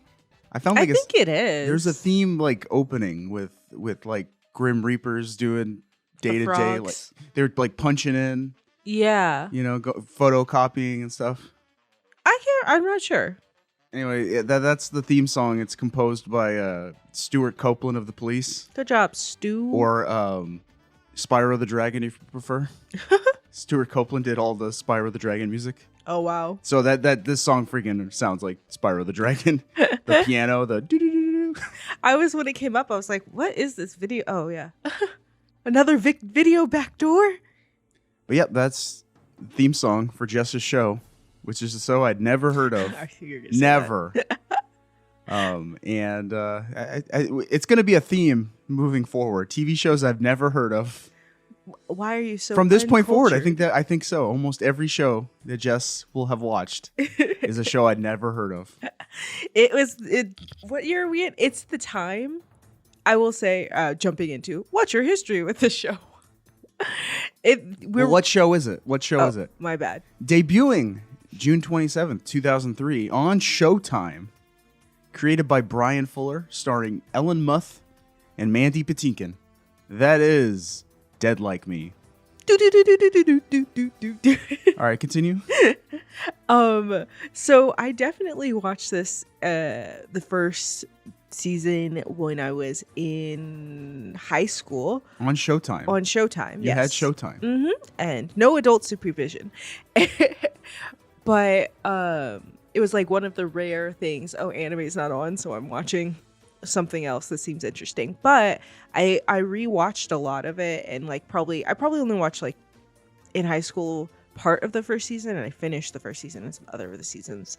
In the age of the internet, when Netflix is just putting stuff on it, or Hulu is collecting things. This is the age of the that sounds interesting. I've never heard it. And this is also why I watch stuff from other countries. It's just on there and I click it. So yeah, we're in a season of you just don't know where I am because you were not watching Netflix. It's so funny that because some of your runners up have been like HBO shows and stuff like that. I never grew up with premium cable. My dad pirated basic cable when I was a little kid. So we got we got two pay-per-view channels like in the middle. So they would just play the same movie 50 times during a day because it was a pay-per-view. Yeah. Or we got boxing and wrestling pay-per-views. And then somewhere in high school, my parents stopped pirating cable and we got like DirecTV satellite. Mm-hmm. And even then, we still didn't pay for HBO, Showtime, or Cinemax or anything like that. Stars didn't have any of those things. So all of that content is foreign to me. Yeah. The Sopranos and what was it? Weeds, was 6 Feet Under. Yeah, all that stuff Yeah. is just gone. You know, passed me by. Never cared to watch any of it. Because you didn't have access. If you had access, you might have. So it's just funny that your parents paid for that. You know, we did pay for like the full package. I did get Showtime, HBO. I don't think we got Cinemax. Well, that's the naughty network. Only at night. And then, I mean, Showtime's the poor man's HBO. How dare you? You're calling me poor man? I was. Well, this show is a direct ripoff of another HBO show. Which show? 6 Feet Under. Oh, I never watched 6 Feet Under. I didn't either. I thought 6 Feet Under was about like undertakers and like people working at like funeral homes. I saw a lot of like comparisons between this show and 6 Feet Under. Like this was Showtime's answer to HBO's 6 Feet Under. I think that's interesting because I would even go as far to say as this is like Pushing Daisies is also like in this family, which is well, not I mean, any technically of it those is. things. I'm pretty sure that's the same creator. Yeah. So I was just like, yeah, there's a theme. I legit didn't. I never watched 6 Feet Under because it sounded just kind of like the 9 to 5 of burying people rather than, oh, here's a magical a magical effect. But maybe I'll go and see what 6 Feet Under is all about now. Count me out. No, I won't. So Boilerplate, what's the show about? Before I get into the history. The show is about a young girl who lives a very full life before leaving it. A very grumpy 19-year-old. Yeah, it's just about a real like jerk of a girl who thinks she has it all figured out at 19 and is jaded by everything and dies on her first day of work tragically and horribly, and she's popped out of her body and becomes a Grim Reaper, and she must do the same reaping to people, just names on papers, until she reaches her unknown quota, and then she will be promoted and move on to somewhere else, which we don't know about. It's about the life and times of Grim Reapers. Yep. Through the eyes of a really grumpy 19-year-old. Very, very grumpy. Yeah, that is it. And very unlikable. Oh yeah, well, I mean, I'll talk about that. It's one of the show's weaknesses. Okay, well, we'll see about that. All right, but where did the show come from? Who did it come from? Spyro the Dragon? Spyro the Dragon was on the downswing in 2003. I'm pretty sure all three of the first 3 games have been out already, and those are the good ones. And then, oh wow, why are we talking about this? I don't know. Dead Like Me was created by American television writer Brian Fuller, who cut his teeth on the Star Trek series with the series Deep Space Nine and Voyager. That's a lot of space movies, TV shows. So I have never seen. I've seen one episode of Star Trek, I think, in my life, like OG Star Trek. So I reached out to the biggest Star Trek fan I know, friend of the show, Gooey Fame. And he's big into all the Star Treks. I've seen him just like watching Deep Space Nine, just cause comfort shows. I asked him, hey, Brian Fuller created Dead Like Me. We're gonna be talking about that show. What were his episodes of Star Trek like? And I think Gooey said, like, they're not the tippity top of Star Trek shows, but they're all pretty good. Okay. Like, I sent him the list of every episode that he wrote or directed. Was the showrunner of? And he said, yeah, those are all good. Those are all like standout episodes of the series. So like, he was a hot shot in the Star Trek scene. I mean, he basically helps run Star Trek now. Oh, He's involved in Discovery and all those other shows that are on. What is that? What is that network now? Not CBS Go. It's the other one. Sci-Fi? No, it's Paramount Plus. Paramount Plus He owns Paramount Plus now. Oh, really? No, just He's just there a figuratively. lot. But then Gooey said like Star Trek Discovery sucks and he hates it. Oh. But he doesn't think that's Brian Fuller's fault. It's the other guy's fault. So take that as you will. Fuller also wrote the 2002 television adaptation of Stephen King's Carrie. So those were his big claims to fame before Dead Like Me. Why would you make a TV adaptation of that? There's probably a lot in the book that does not make it into the movie. I wouldn't know. I don't read or watch either of them. During the final season of Star Trek Voyager, Fuller began writing a pilot spec script titled Dead Girl that could serve as a writing sample for future job opportunities. That was like something his agent said, hey, write something so that you have a resume because people will see Star Trek and completely write you off. Yeah. Oh, that makes sense. For like write something so you can see your Range, that you have a range. And Star Trek was a dirty word in 2003, I think, as well. Well, I mean, is it Star Trek Nemesis? There was a Star Trek movie that came out in 2002, and it sucked, and everyone hated it, and it almost killed the franchise. Oh, sorry, my brain is like, but the good Star Trek hasn't come out yet. Yeah, it was saved by J.J. Abrams. Hey. But I'm telling you, by this point, Star Trek was a dirty word. It was unsellable. How dare they ruin the franchise? It was Nemesis, by the way. Star Trek Nemesis. Yeah, It was a bomb. It was not liked. I don't know. I wasn't watching it. No, me neither. There's too many Star Treks in the same way there's too many Power Rangers. So I got a quote. Fuller said, quote, "I had only been writing for Star Trek and my manager told me, nobody's going to read that, so you need to write a spec script that serves as your calling card. He said I could write a script for another show or write something original and asked if I had any original ideas. I pitched him 3 and he said, write Dead Like Me. I can sell that one." So Dead Girl. All right. As alluded to there, Dead Girl became Dead Like Me. The pilot was produced in 2002 by MGM TV Entertainment for the premium cable network Showtime, who was at the time making a concerted push for prestige original programming to directly compete with HBO. So I guess like he wrote this script. His agent said, I can sell that one. He sold it to MGM TV, who then partnered with Showtime to produce the pilot because they figured, hey, we can compete with 6 Feet Under with that. And that is literally all I have for Dead Like Me. All right. Like Short and simple. It sounds like right place, right time for Brian Fuller. Good job. And your agent actually was, I don't want to say was actually helpful. Like agents aren't helpful. But right now where I'm at, I'm like the idea of someone just like, just write a sample. Actually do 3. I'm banging my head into the wall. Like, no. And then, halfway through season 1, Brian Fuller would be in the wrong place at the wrong time. Oh, no. Foreshadowing. Oh, no. Let's just say Showtime seems like a bad company to work with. Ugh. Why do we watch TV shows from bad companies? It's just the way things go. Doesn't sound like it's NBC, but Fox. They're all bad. They're all bad. They're all bad and like weird sci-fi fantasy type shows or supernatural shows other than Buffy, which seems to be an anomaly. Yeah, the exception to the rule. Yeah.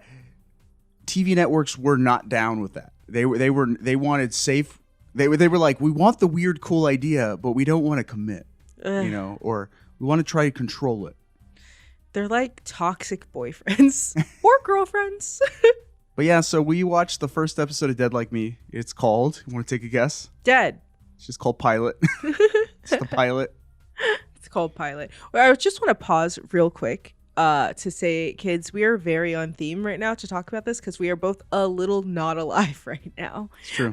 I feel like my voice is so flat and I am lisping because I'm tired. So we're in character. We're undead this morning. We are undead like them. So what's Dead Like Me, main character? What's her name? My brain just shut off.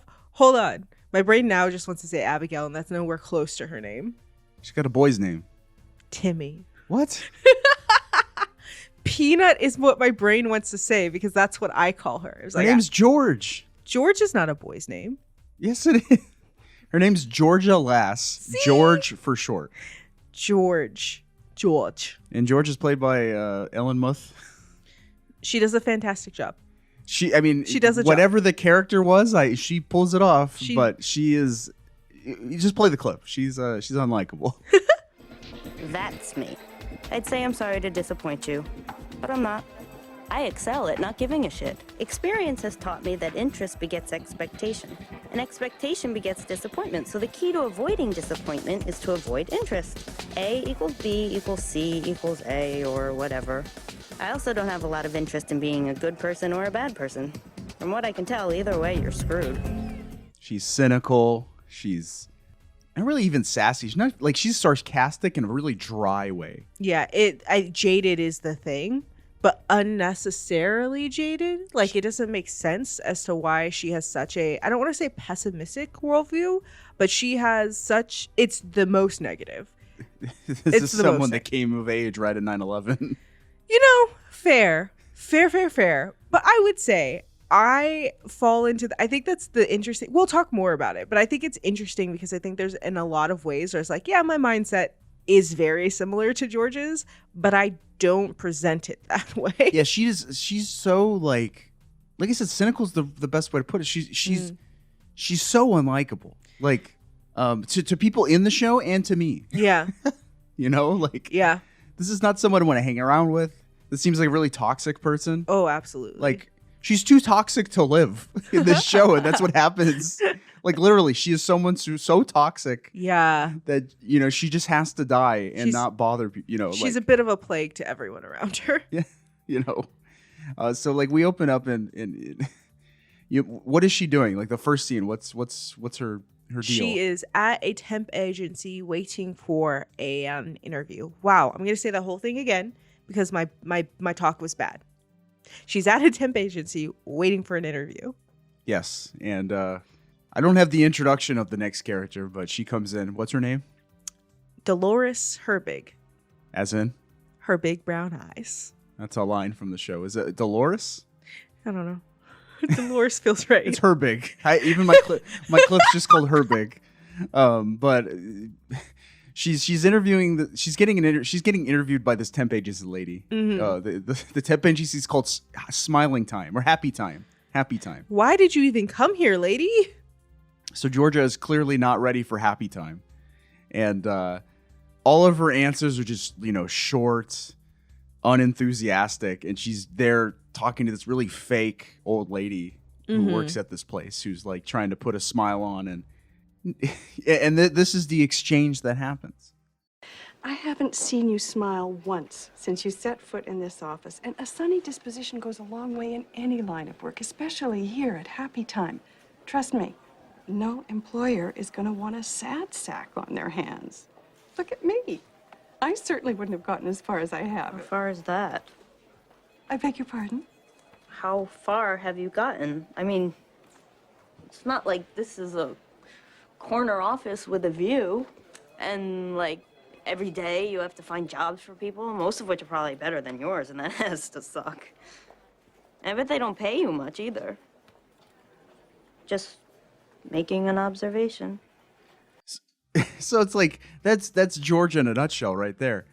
Like, it's almost like Daria. She kind of reminds me of Daria, but like, the 90s is over. you know, like, in some way, like if Herbig was a little less likable, like Herbig's a little condescending, a little bit. Yeah. But it's not so much for me to be like, yeah, you stick it to her. You yeah. know? Like, especially after 2 seconds of knowing her. I feel really bad. Like, I feel like that was really cruel for her to say that to this poor woman, who's clearly just trying to make the best of it. Right. I'm like, as adults who work jobs that we love, coworker or boss who listens to this, don't come and like parse my 9 to 5 down like that. Like, what is wrong with you? In the mighty words of Andy Brinker, a job is what you do. It's not who you are. Leave this podcast right now. But yeah, so it's like, I think this was meant to be empowering. Like Georgia's, she's saying it like it is. Yeah. And maybe it's just this, early 2000s angst or whatever. I don't know. Yeah, I don't know. I think like you comparing it to Daria is interesting because I think when I go back and watch Daria, she's so annoying Daria is so annoying, and I think it's because she's a sophomore and life is so hard. Look, life can be hard for sophomores in high school. They can be hard for 5-year-olds, absolutely. But the way that she's just really, really annoying, being like, stop, what are you doing? And so is Georgia. My problem is where Daria feels like Occupy Wall Street. Should I take that out? No, that's fine. Okay. George feels like, even though she's only 19 and she's still living at home, we'll get there, and she's not doing anything else, she feels more like, the world does kind of suck. Like, you can't say it like that if you want to survive. Where I don't find her annoying, I just find her rude and unlikable, but also just immature. Yeah. Well, and then here's another thing. Like, you meet her family, and I have a clip that introduces her family in a second. But they live in a freaking mansion. Yep. In what city are they in? In Seattle? Is that where they're supposed to be? I think it's filmed Seattle. in like Toronto, so it's like very Canada. But they got a house. They got like it's humongous. 5 bedrooms On a 2 secretary professor salary, which is ridiculous. But, right. So she is clearly upper middle class, privileged. Pampered her whole life, and like, woe is me type thing. So it's like it's hard to get behind her. Fair. She seems like a really like petulant person. Yeah. I know it sounds terrible, but there's not enough trauma to justify how she's acting. And like, I'm not gonna get mad at Brian Fuller. I think he does a pretty decent job as far as the script goes. But like, the script reads like I can feel. I don't know his upbringing. I have no idea, but I don't know. It feels a little like, undergraduate screenplay style. I don't know, like more philosophical than it is. You know what I mean? Yeah. It's trying to be more philosophical than it is. Yeah, I think it's also the 2003, right? Like edgy. Yeah. It's supposed to be like that was the time period where this was in, right? And it just kind of pushes a little bit too hard. It's also a little bit a lot of a man writing a girl, which is why it's, where it's just kind of like, yeah, I guess this is how men think of young girls coming into adulthood, plus from it kind of reads like someone's been rejected by a woman and this is their excuse. Oh, I don't want to put that on him. No. I'm not saying it like that's who he is, but it feels like if you, it almost feels like the telling like that, like where it's just kind of like, yeah, and she's da da da da.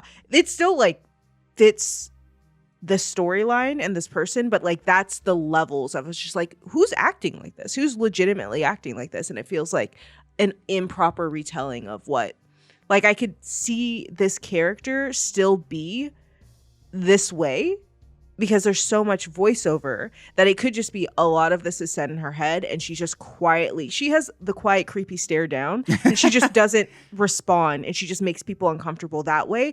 And it's the same personality and the same takes without it being overtly whatever it is right now. I will say casting choice, Ellen Muth does a good job as this character. Like, I don't think... She has such a unique voice and style of acting that she really, like, I don't know, captures, I'm sure, what they were going for. Yeah. Yeah. I Other agree. than maybe Aubrey Plaza, no one else could do this. I agree. And I also kind of don't think Aubrey would be able to do this either because it is a lot of deadpan, but the moments where like when she's going through the stages of grief, there's a lot more emotion in that and a lot less of that toneless thing because it's like a real freak out. Yeah. And not that Plaza can't do that. She hasn't necessarily been placed in a lot of roles that allow for that. So maybe that's possible, but also, we definitely missed the train on Aubrey Plaza playing Daria. Yeah. If that wasn't in production at one point, someone dropped the ball. Anyway, let's meet George's family. How important is her family to the show overall? Very. Okay, so let's meet these people. Meet the family. Joy, age 41, is a Virgo. She's a career secretary and enjoys ice skating and John Grisham novels. She's pathologically afraid of balloons and hates the word moist. She thinks it's pornographic. Clancy, age 43, is a Cancer. He's a tenured professor of English at UW and is, I'm told, very well respected.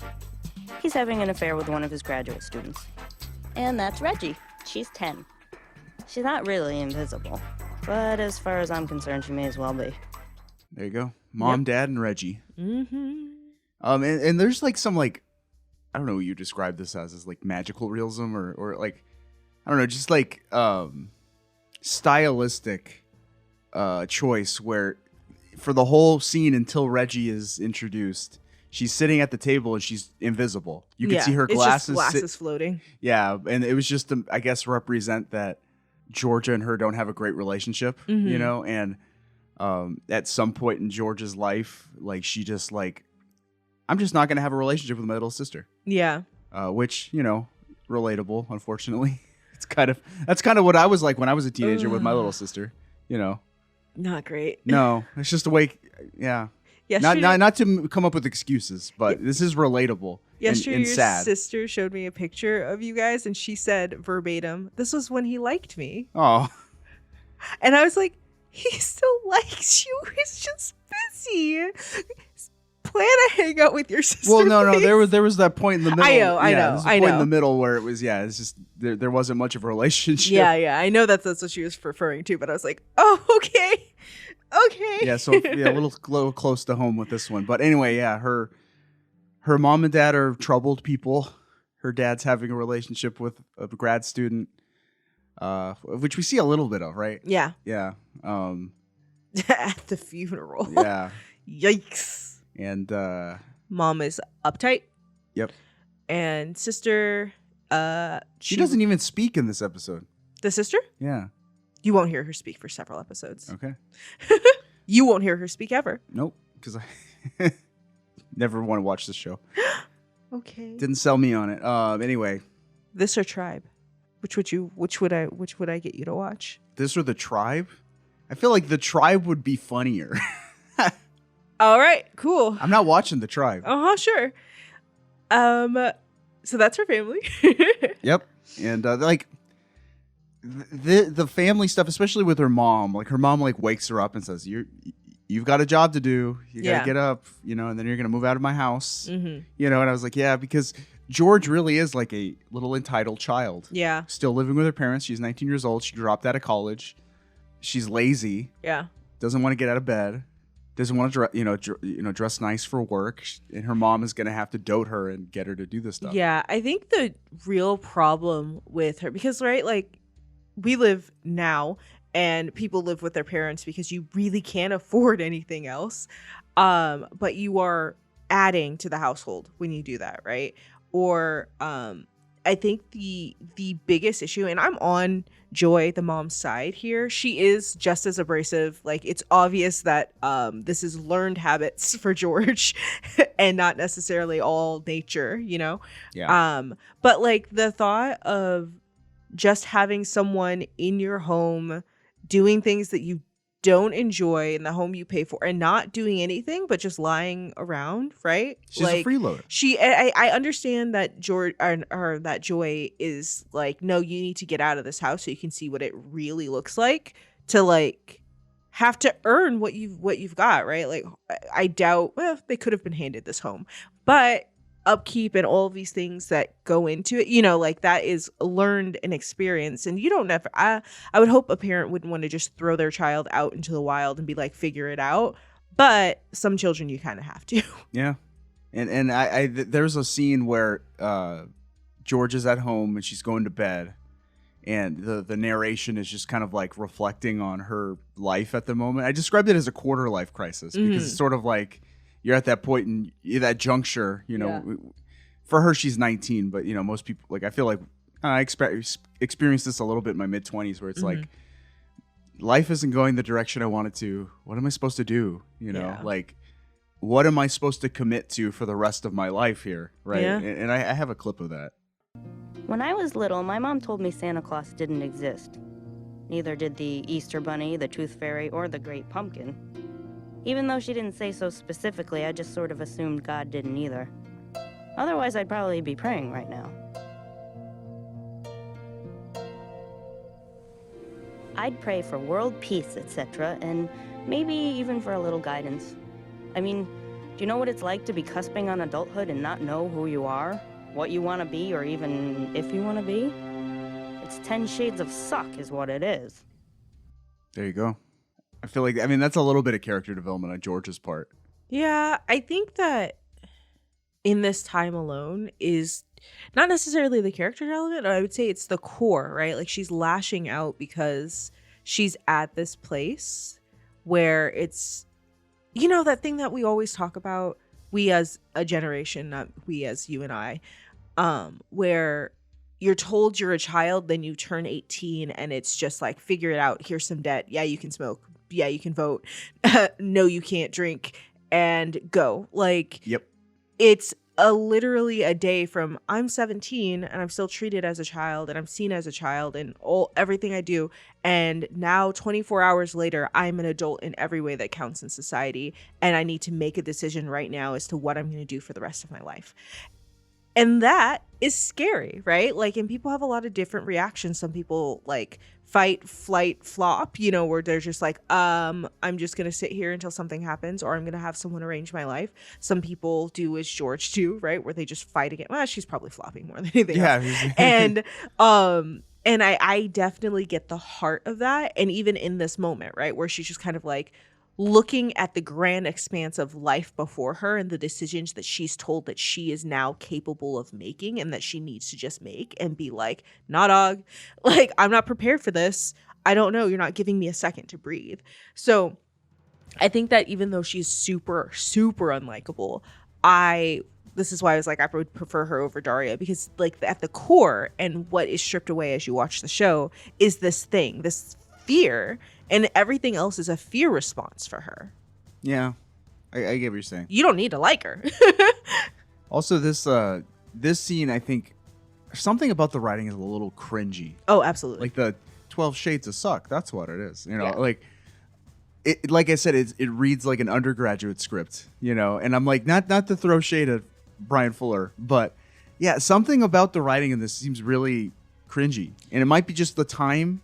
You know, it's a reflection of the style of the early 2000s, or his experience level. But how old was he at this time? I don't know. Yeah, probably in his 20s. Again, I think it goes back to like men writing women, and also this like this is the era of like American Pie and TV, or like stuff for teens that have like even Buffy, where it's just like we're making up words because this is like colloquialism creation or whatever.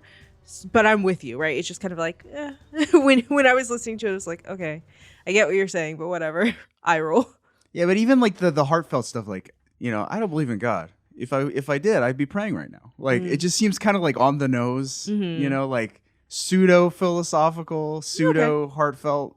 It doesn't seem genuine. But also that's not George, so whatever. Whatever. I appreciated the God thing. I was like, oh, that's fair. How somebody would see it. I appreciated the like getting to it. Maybe not the like I would pray, but the like my mom told me the Easter Bunny and the Tooth Fairy, and so I just assumed God was in that role. Or like, and I was like, that's sad, but all right. Yeah. So George goes to work. I don't have any clips of that because it doesn't seem like all that important. It isn't. Did you get the clip of the last thing her mom said to her? No. Wasn't it just like you're gonna go to work and then you're gonna get out of my house, or I'll kill you? It's something along those lines. And then it's like, these are the last words my mother will ever say to me. Foreshadowing, because George dies that day on her lunch break.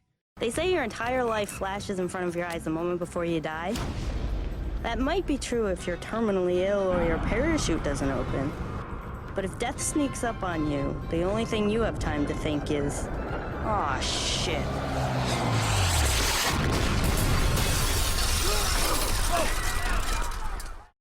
And Brian Fuller came up with one of the least dignified ways for someone to die. Yeah. How does she die? A toilet seat falls from the heavens at speed. Is it from like a space station or from like an airplane? I think it's a space station. Like a space station toilet seat. that like fell through the atmosphere. It was supposed to land in the ocean. Every other piece of the space station did, but the toilet seat landed on her forehead. Yeah, it just came down. A meteor struck her, but it was a toilet seat. Yup. And she curses. That's her last words, and that dies. Yeah, and so like that's supposed to be funny, and it's a little funny. Yeah. But yeah, so everyone calls her toilet seat girl. Mm-hmm. Dead girl. Yeah. That's the line of the pilot or whatever. Like right. Dead girl. She gets introduced as dead girl because as soon as she dies, she's like, "Oh, I'm a ghost." People are like running through her. No one can see her except for one person. Yeah. 2 people actually. Yeah, 2. Hey, dead girl. Hold on there a minute. That's Rube. He's undead. This isn't happening. This isn't real. Oh, Peanut, this is as real as it gets. You're dead. That's Betty, also undead. This is yours. Mercy, that thing made a horrible noise, didn't it? What are you, like, angels or something? Oh, no, ma'am. Angels don't like getting their hands dirty. Upper management types. We have the unfortunate distinction of being called Grim Reapers. There you go. Rube and Betty, Grim Reapers, and they meet George, and they're like, "We're gonna reap your soul." Yeah, more or less. So I actually cut a lot of that. Yeah. I needed to introduce these 2 characters quickly, but George goes through the 5 stages of grief. Yeah.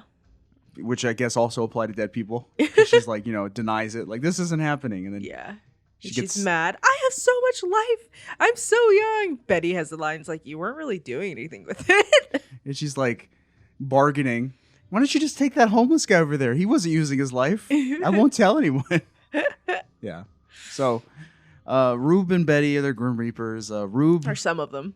For some reason, this is the only scene where Mandy Patinkin plays Rube like a Southern guy. Like, Lord mercy, look at that. That made a horrible noise. Like, yeah. I was like, what is that accent? Because when I went back, I was like, he doesn't talk like that the rest of the episode. He doesn't, which is like, because every time, right before I was like, "Oh, Rube, he's my favorite." Starts talking, I was like, Because every other scene he sounds like a mob boss. Yeah. Kind of like an Italian guy. And then Yeah. here he's like, Lord of mercy. It was a lot. It's a lot.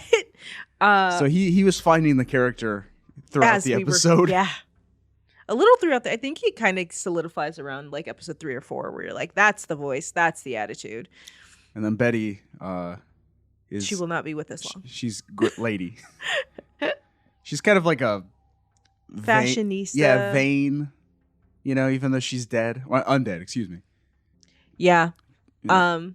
Which you see why, because you do get background stories of all these Reapers as the series goes on.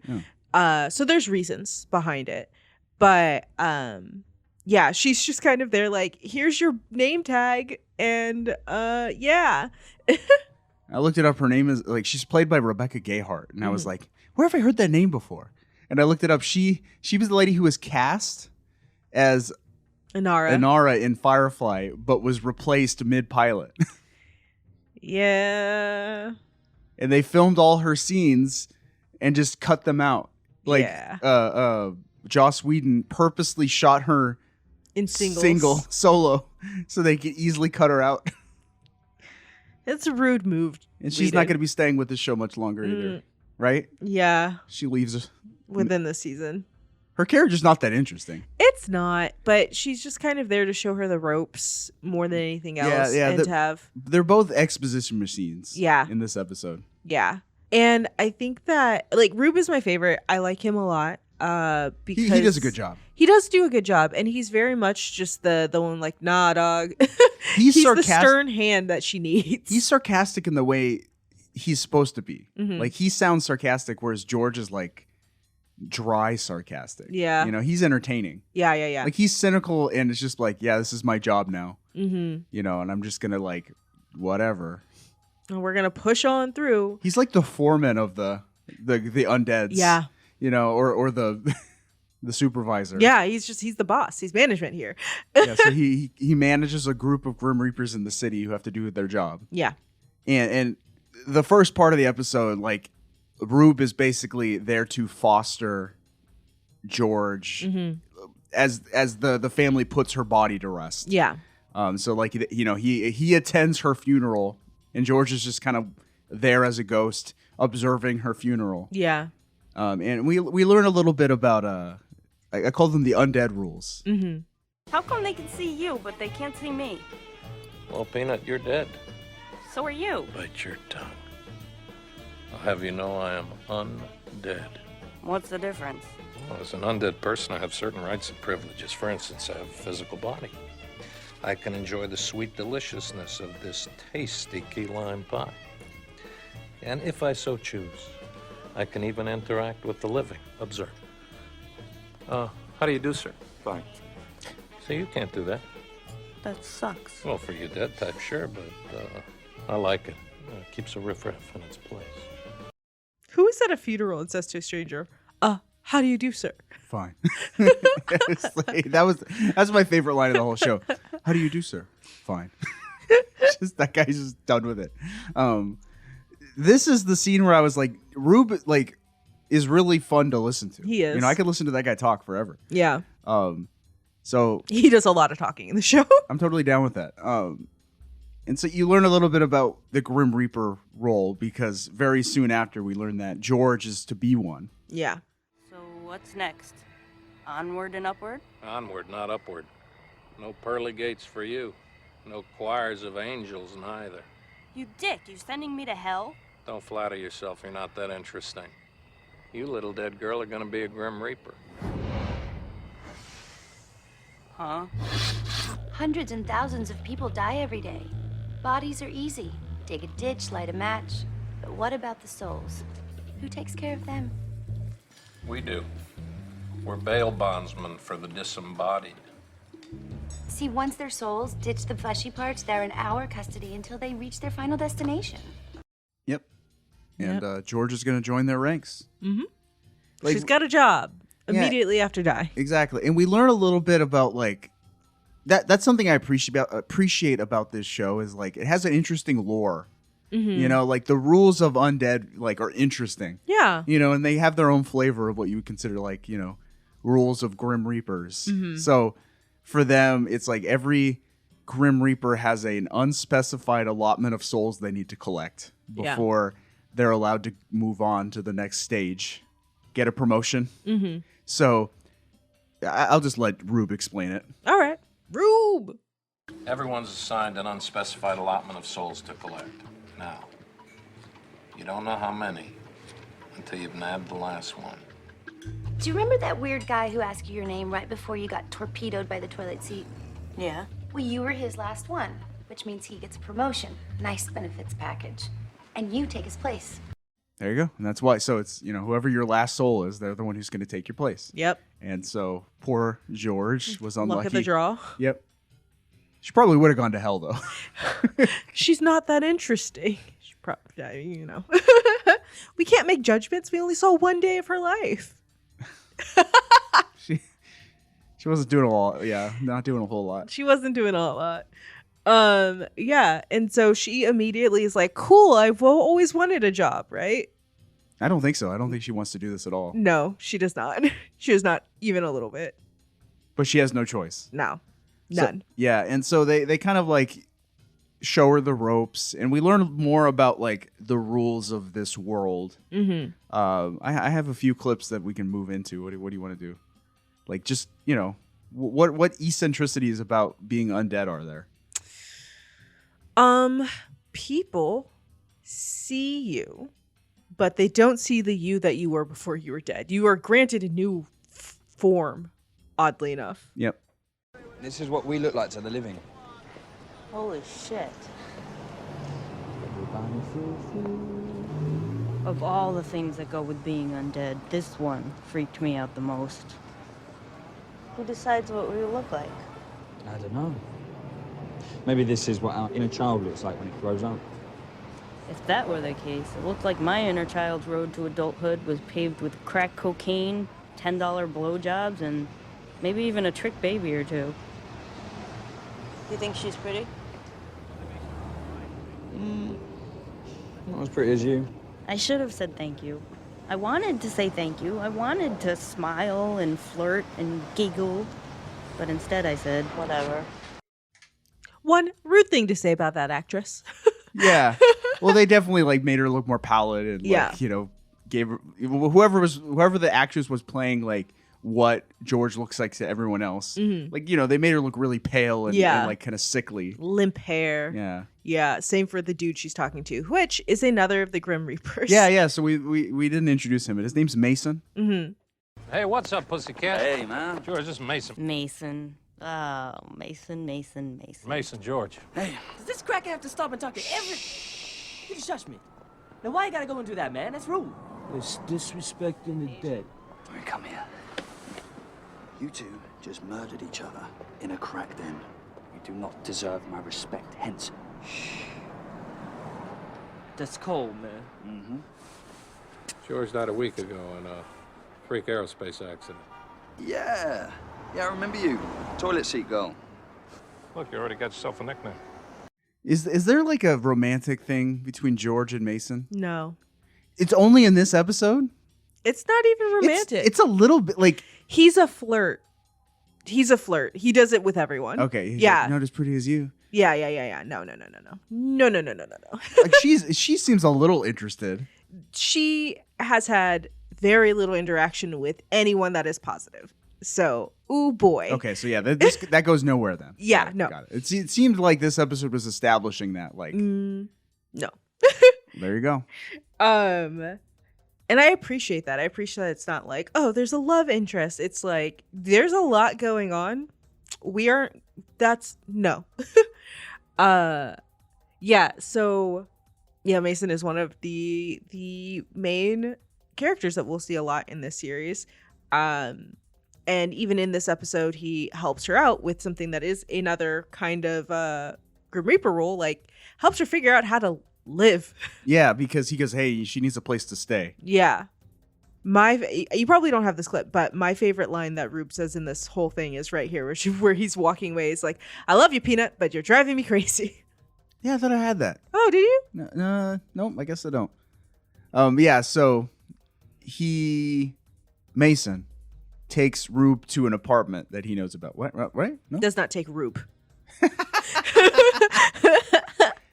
So Mason takes George to an apartment he knows about so she can stay. Mm-hmm. And this is where we learn how, what the undead do when they need a place to stay. Yeah. The bills are paid until when? Until someone closes the account. Meantime, you squat. As in, As in settling on property without right or title or payment of rent. Reapers are squatters? Think of it as subsidized housing. We perform a public service, don't we? The living probably don't think so. What if someone shows up? You walk away. Unless you trash a place, then you run away. So how does this work? I just crash it? Yeah, more or less. Do I get keys? If you can find them. And then she stumbles into a room that is full of dead bodies because the prior occupants of this apartment were murdered. Yes. In some kind of like mob hit or something. Many. All of them hit. All of them. Yep, they're all like tied up and like, like firing squad style, just shot in the head. Yeah. She's like, oh my gosh, this is horrible. I got to live with these people. And he's like, yep. You're like, oh, they're just bodies. Like, what? She is not that jaded yet. Yeah, and Mason's like totally down to just like, empty their pockets for money and watches and things. Yeah. And she's looking for the keys to the apartment because it's a nice apartment. Mm-hmm. It's really big. It's like a penthouse. And we learn about how the undead make their money. Not that I'm any great bastion of morality, but isn't stealing from dead people kind of tacky? Well, it's over this. You'll get yourself a day job. He's not joking. The U.S. government doesn't provide food stamps for Grim Reapers. We don't have special bus passes, and we don't get into movies for free. Most Reapers take what they can from the dead. Others get day jobs. Do I need to be crossing over or passing on or something? You ain't going nowhere until I fill my quota. Jasmine Guy! That is the only clip I have from the character. What's her name? Do you know? I can look it up. Roxy. So Jasmine Guy, who, remember, she played Whitley in the show. Whitley. What was that show called? Different Strokes? What? No. A Different World. Different World. A Different World. Well, we talked about that in the 1987 TV episode. So almost 20 years, 15 years from Whitley. And she still looks so good. Yeah, she looks the same. Like, yeah. Yep.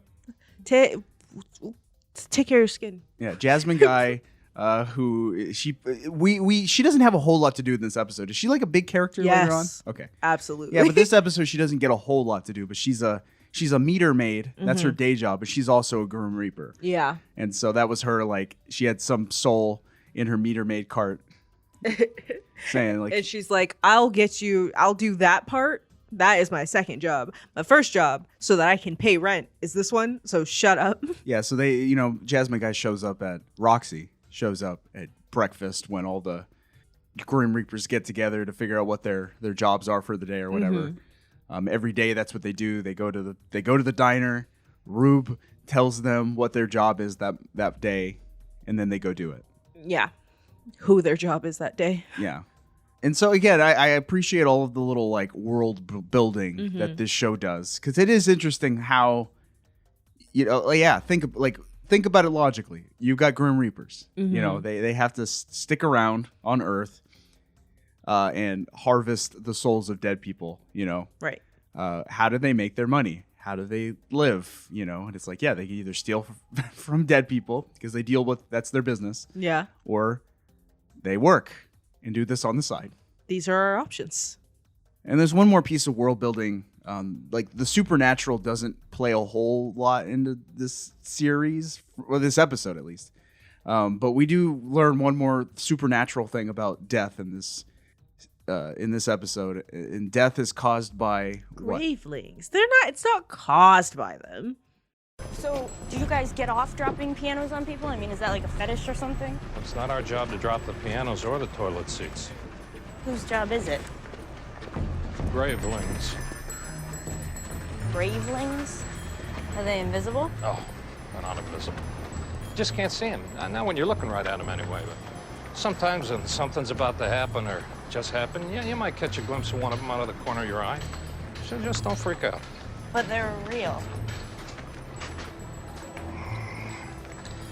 Yeah, afraid so. They set things in motion. They make the accidents happen. They kill people? It's like life and death. They have to exist in perfect harmony. Yin and yang, call it what you want, but that balance has to be maintained. Or else?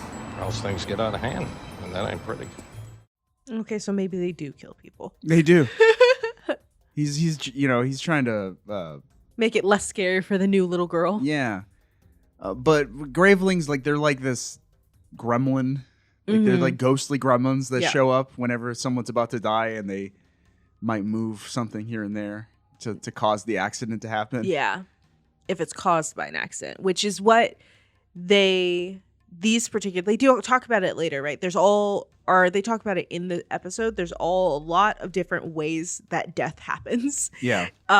And there are more than just these 5 Reapers in this city, but the department that they handle is accidental deaths. Yes. Or outsourced deaths or something like that. So it's accidents and some murders as well. Got it. Like, so it's not like natural. Two people killing each other in a crack den. Yes.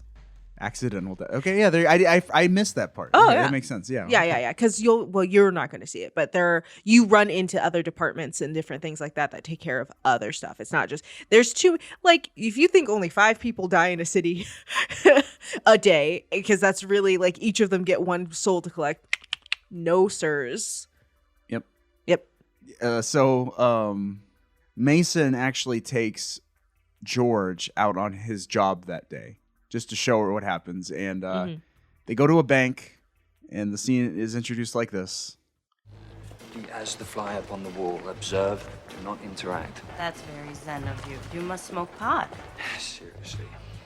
Some Reapers believe that your appointment with death is on the books before you're even born.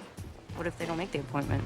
Ooh, I don't know that one. All I'm saying is don't turn up and start moving shit around and talking to people, because you might change the outcome of events. treat it like a retroactive crime scene. You stick to the sidelines and look for high-risk factors. An important note is that when they are handed the name, it is just a first initial and a last name. Or is it the first name and then the last initial? No, it's first initial, last name. So Yes. it's like, We don't even know who we're killing today. yeah, is it a man? Is it a woman? And even as they look around, they'll be like, I think they may sort of know who might have the names, but that's also why at the very beginning when George gets taken, the stranger, the weird, creepy stranger asks her name. Like, oh, George, what's your last name? What's your middle name? And it's almost to assure, especially if you're trying to like make sure, because there are two different ways. There are ways that people do it. Because if they know it's going to be a traumatic death, the thing of courtesy to do, which Rube says, is to pop the soul out early so they don't experience it. The impact, yeah. Yeah. So you learn that early on, right after George dies. Mhm. She's like, I didn't even feel it. Yeah, we did that. Yeah. As a courtesy. Yeah, right. But when Roxy collects her soul, a woman literally gets a piano thrown on her, and she just lets it happen, and then finishes her job of giving a ticket, and then goes and pops the body out. So, and Rube is like, it's kind of not all right, but I can't make her do it differently. Yeah. So people tend to try to ask, or figure out like, is this the right person? Because we don't want to like pop the soul out of a person who is still going to be alive. Does that happen? Does that happen in the show at any point? Popping the soul out of someone who wasn't supposed to die? Maybe we should watch the show. I'm not sure. Okay, well, there you go. I'm not sure. Possibly. But the way Mason describes it is like, treat it like a crime scene, but in reverse. Mhm. That seems like a good way to have the show kind of be like a procedural, like Yeah. almost, I'm sure that it doesn't quite shake up like this, but every episode is a different case, I guess. Yeah. You could say that. And They've then got in case this elements. episode, I don't have any clips from this scene because it's a wild It's scene. a wild one. And I don't want to give it away if you are interested in this show, I guess, spoil it. But it takes place at a bank. They don't know who the dead person is. They just have initials. And wackiness ensues. Yeah. And they're like, oh, man, any of these people could die. Any of them. Yeah. And at one point, they're like, are you sure only one person is going to die? It's a lot. Right. And that's actually the last clip I have. Oh, okay. Yeah, so the funny thing is, like, this episode of Mediamade, my show had 3-minute episodes. Mm. This show, it's an hour and a half. Yes, So just the first episode. It's feature length, this pilot, Mhm. and I don't think we have time to talk about a full 90 minutes. Yeah. And also, I didn't want to give away the last act Yeah. of the pilot because if you are interested in this show, it's interesting, I guess. I didn't want to enjoy spoil it. Yeah. Because it deals with George's first kill. Mm-hmm. Her first solo. Right. And I, it's kind of like how George confronts having to take someone's soul away. Who's about to die, who probably doesn't deserve it. Yeah. Yeah. Doesn't, definitely. Like, Definitely. her first kill is someone who definitely does not deserve to die. Yeah. And George feels bad, and it's like, Mhm. how does a Reaper deal with that? Yeah. I don't want to take this person's soul. I don't want to kill them. I want to save them. Yeah. Well, you can't. Or can she? She can't, but you She should watch the episode anyway. Anyway, that is, I think, Dead Like Me. That's the first episode. Is there anything else you want to talk about for the show? I mean, because you keep I kind of want to say stuff about what happens moving forward, but I definitely want the kids to give it a chance if they want to. But if you watch the first episode and you're like, oh, well, the first episode, I think you put it well on purpose or on accident. It's a lore dump. It is a lore dump. More than anything else. So almost none of the story and character growth elements are in the first episode. There are some. There are A little bit. strands. But when you're like, is her family even important? I'm like, yes. What? There's a whole thing, which in the second episode they talk about, so I don't feel bad about saying it, which is she keeps going, because you didn't get this clip, but she went to a yard sale her mom was having at their home, selling off her stuff, because her mom we all deal with grief in different ways, and her mom is grieving. But George is a piece of crap and is like, you're selling my stuff, but shows up not looking like her, but having these interactions, which are clearly upsetting And there's a whole arc where like Rube is like, what are you doing? No, you do not contact your family. You drop all things. And George listens really well. Obviously, she does not go there, but like the strain of her being like, well, even though she was like, you didn't even like your family, but now that you're separated, right? Like had she moved out, it would have had the same effect of her like feeling more like wanting to be closer to her family. But now she's like separated from them. So she's like, I mean, I could just befriend them. I don't even look like myself. I could still be both. And the psychological damage that is haunting your family, right? Yeah. And then her younger sister, where she like did not care, didn't see her sister, worshipped her on a level of Helga to Arnold. Oh wow. And it was just like that because like she's quiet and stuff, but mom and dad are always like this. And she always thought like George was so cool and would speak her mind. And even though I have to like dress up like this and do this because like I'm a child and mom makes me, like one day I'll be like, and so she like, so when George in her like new body is like coming around or doing stuff, she like doesn't recognize that's my sister, but she's like, there's something about her. And then these worlds are colliding and there are things that are happening. And this little girl is at places where people are dying indiscriminately and things like this. So the family is really important. And there's a lot of like, also her like fault running into her dad cheating and like, what do you do about that? Like these people don't know you and you're acting weird, or having a relationship with her dad, just like in general, like, oh, I want to get closer. But he's also like, oh, who's this girl who like is all up, and maybe her dad, like it's a lot of stuff that she has to deal with that while also like in having this job, like kind of getting back that humanity we don't really see in her, like her having to care about people. Because at first, like when we see her at first, she's just kind of like, yeah, I don't care. Your job sucks. Why do I have to be here? I just want to sleep in my bed. To like having the lives of people in your hands and trying hard not to care about the lives, not to look at them, not to see what you're taking them from, but like the growth in that. So there's a lot in this show, right? Like she is so unlikable at the beginning, and there's a point to that, because having a soft-hearted character die and then come into this, that's a boring show. It's a boring show. What kind of growth can you get from that? Yeah, I see that. I mean, she doesn't get perfect. Nope. But yeah. Next logical question: would you recommend? Yeah, Dead Like absolutely. I would. It is HBO, so sometimes there are scenes. Showtime. It is Showtime, so sometimes there are scenes where people are making love. So close your eyes. But otherwise, and like there's cussing and stuff like that. But I think it's a good show. Is it the best show out there? Is it the show to have done this best? No, but I really do enjoy it, and I think it's cool. Show didn't move me to want to watch more. But, you know, if what we talked about sounds interesting, I don't think there's any harm in giving it a shot and saying, yeah, this show's for me or it's not for me. Yeah. You know, watch the pilot. Just treat it like a movie. You know, it's get 90, some popcorn. It's 90 minutes long. Just watch the first episode and you're like, if you're drawn into the universe, keep going. And if you're not, you're not. That's fair.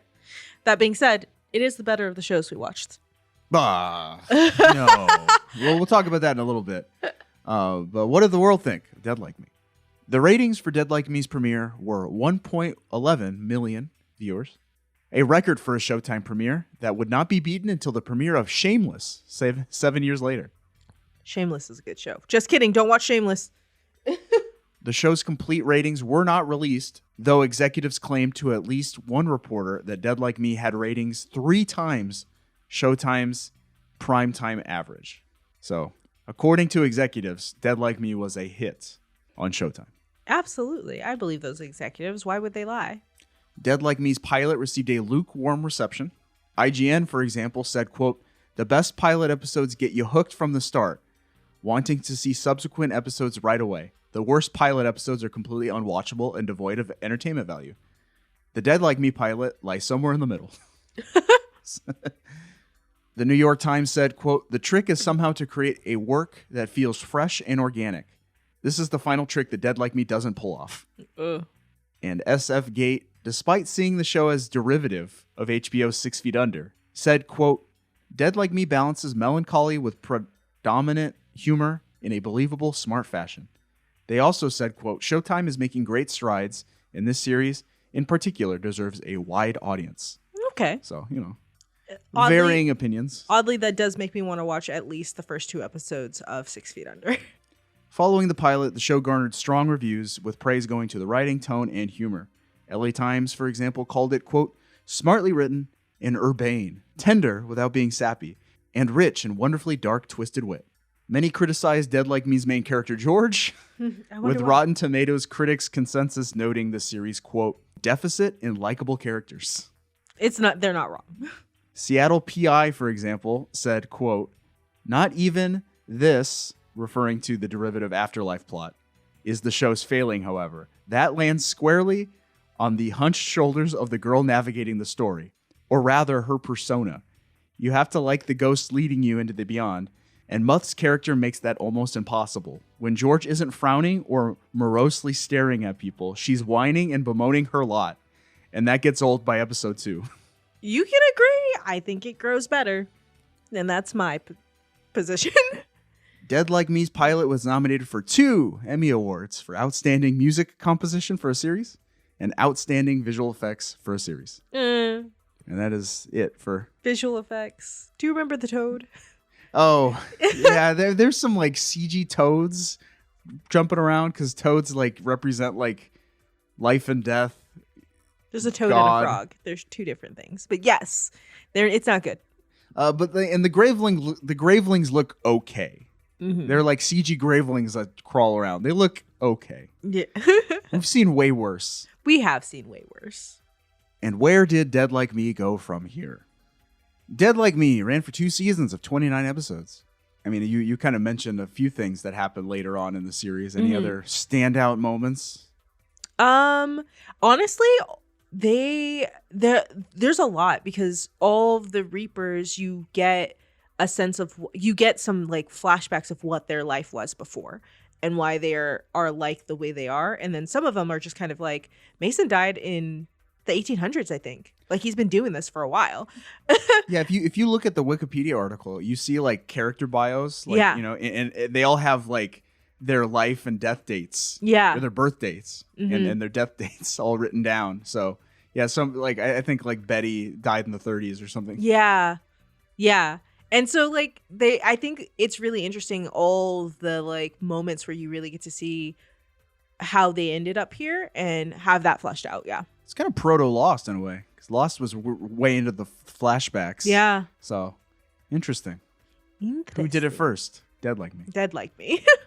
Series creator Brian Fuller left Dead Like Me early season 1 due to conflicts with MGM Television, including disagreements over major script and storyline cuts considered important to the main theme. He stated, quote, lack of professionalism made it really difficult. It was like being at war. They were constantly trying to strong-arm me. It was the worst experience of my life. He retreated back to Star Trek. Well, that's not true. He actually did quite a lot. Oh, okay. Yeah. In a separate interview, he said, quote, it was like, oh my gosh, let's do this great show. And then actually, no, we're not going to do this show that you pitched and that you wanted to do. We are going to do a radically different version of that show. And while that was happening, I was developing Wonder Falls with Todd Holland. So I was like, F this noise. And he went off to do Wonder Falls, which I'd never heard of. Me neither. Dead Like Me was canceled after the 2nd season by Showtime, which cited the show's poor ratings. This reason immediately garnered skepticism by the press, as it contradicted then recent statements by the network concerning the show's strong ratings.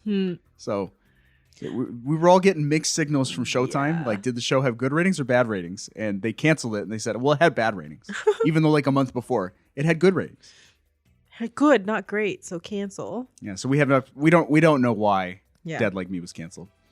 But a direct-to-DVD sequel film titled Dead Like Me: Life After Death was released on February 17th, 2009. Have you seen that? No. An exclusive television debut occurred January 16th, 2009 on Super Channel in Canada. Oh. The film also has been shown in the United States on Sci-Fi. Yeah. But, they got a lot of the cast back because Showtime was like, we're going to start making movies based on our hit TV shows, including Dead Like Me. It was the first one. Which was a hit. And that's why it was canceled. Dead Like Me kicked off the so-called Fullerverse. the shared universe of shows created or developed by Brian Fuller, Okay. which includes Wonder Falls, Pushing Daisies, Hannibal, and the television special Mockingbird Lane. Don't know what that is, but Hannibal is quite surprising.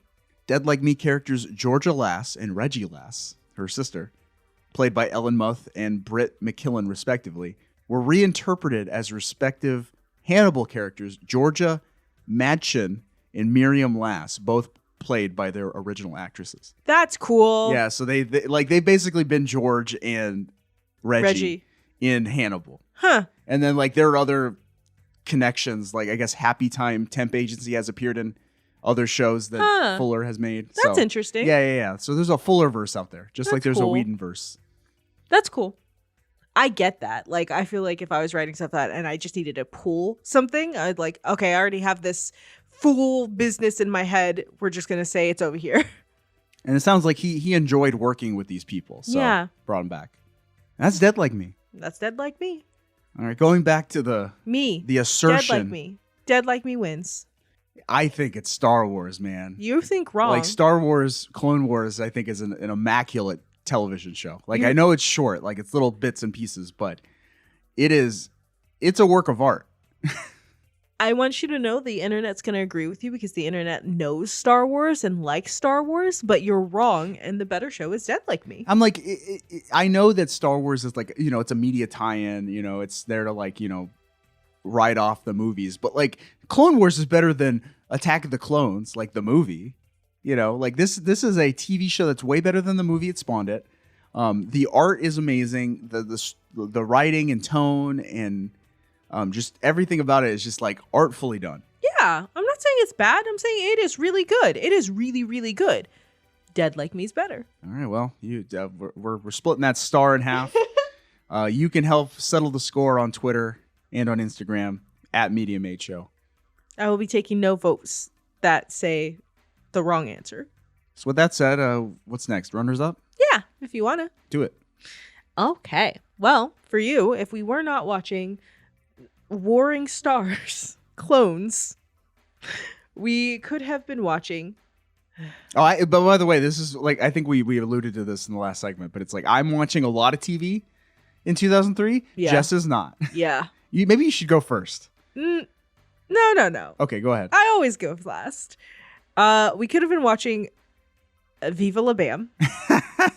Yeah, so we talked about a certain MTV stunt show for the 2000 episode of Mediamade, starring Bam Margera, Steve-O, Johnny Knoxville. You know that show. Yeah.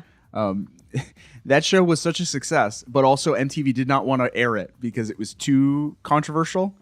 So they ended up giving its stars spin-off shows instead. Yeah. And Viva La Bam was one of those shows starring Bam Margera and his crew, the CKY guys. Yeah. And it is about them causing mischief in Westchester, Pennsylvania. And that was what got me into MTV. Me and my friend Derek watched a bunch of that.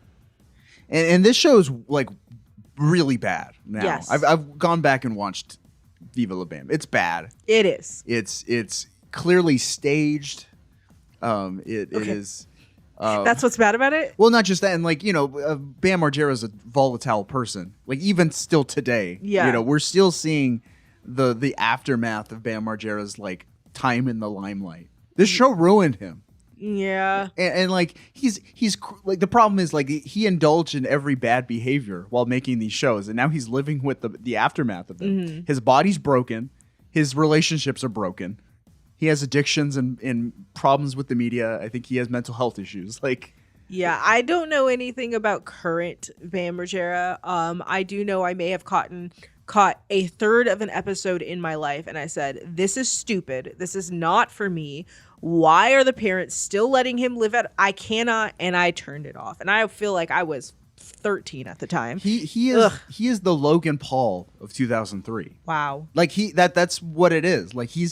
He's just as annoying and abrasive and disruptive as the Paul brothers are today. Yeah. Yikes. Yep. I also don't know anything about the Pauls because I was just oh, that's not for me. That looks stupid. It is. And so he was this show was, I'm sure, appealing to young tweens and whatever, naughty teenagers. And like you when you watched it through the first yeah, time. I didn't want to be him, but it was fun to see him like do prank wars with his friends, or like, drive like sports cars through Iceland or whatever. But yeah, no, this show's horrible. Like no one's likable in this show. No. Except for like his parents, like Phil Margera. You just feel bad for him and April, That's it. Hey, don't watch Viva La Bam. It's bad. Don't watch Viva La Bam. But continuing in the Jackverse. Yep.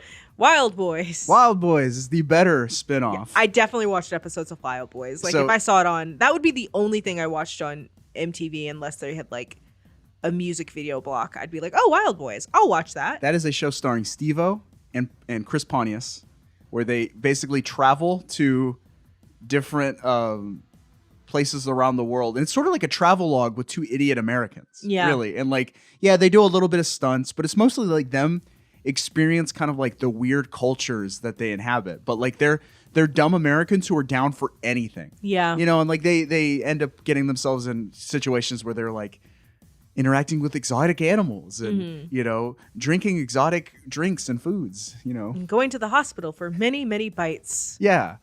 And so they got like it's like half travelogue, half nature show, but with two idiots. Yeah. And it's very entertaining. It's way better Yeah, than Viva La absolutely. Bam. It's the better spinoff. I'm pretty sure when we did the Jackbutt episode, I was like, I have to wash my brain, and we watched an episode of Wild Boys, and I was like, this is much better. And at that point, like even Johnny Knoxville just decides to be on the show because it sounded like so much fun. So yeah, that show's way better. Yeah, I mean, if you don't like that type of show, you probably wouldn't like Wild Boys either. But Yeah. I think it's better than the actual show. Yeah. The original show, yeah. Yeah, absolutely. It's the best of that grouping, Wild Boys. The Jackverse. Yeah. Exiting the Jackverse and back to cartoons. Teen Titans. Hey. Good show. Teen Titans. Great show.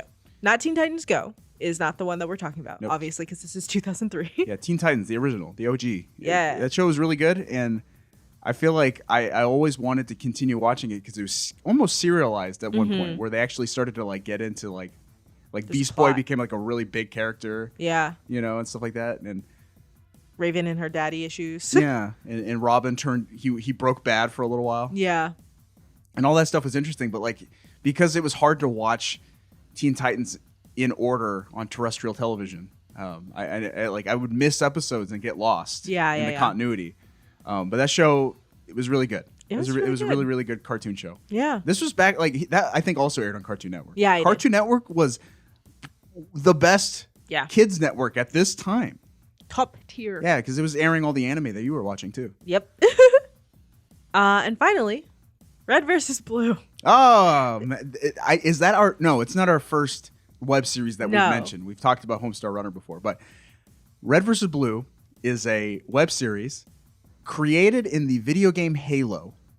So Halo debuted in 2001. Mm-hmm. It's an art form known as machinima. Basically, the creators of Red vs. Blue got out their capture cards, and they used Halo to almost like puppets. Like, imagine the characters in Halo, like your little guys, like Yeah. your little soldiers in armor. They are like puppets, and you are controlling the puppets with your controller, and they're filming their Halo characters Right. as if they were characters in a TV show, and they are, doing voiceover and doing scenarios, and it is a web show created in Halo with a story and with characters and with writing and stuff like that. It was revolutionary for its time, and I got into Red vs. Blue in high school, and it was like I couldn't get enough because I was big into Halo. All my friends were really big into Halo. Yeah. So like the big Halo 3 and Halo 2, the biggest video games in the world. So Red vs. Blue was a lot of fun. And it went on too long. if Red vs. Blue had ended in season 5 or whatever, I would that would be my show because Yeah. I've seen it 4, 5, 6 times over. From season 1 to season 5. Yeah, but it just kept going. I think it's still running to this day. Yeah. And like they're in whatever Halo 5, whatever the most recent Halo is. Mhm. And I dropped out of Halo after 4. I think there's a new one. Halo Infinite just came out or whatever. Yeah. See, I'm so out of Halo, and I'm out of Red vs. Blue.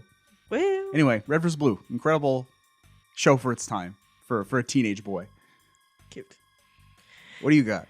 For me, if we weren't watching Dead Like I, the only other thing that I have on my list is a Korean drama called 1% of Anything, which they just rebooted this year.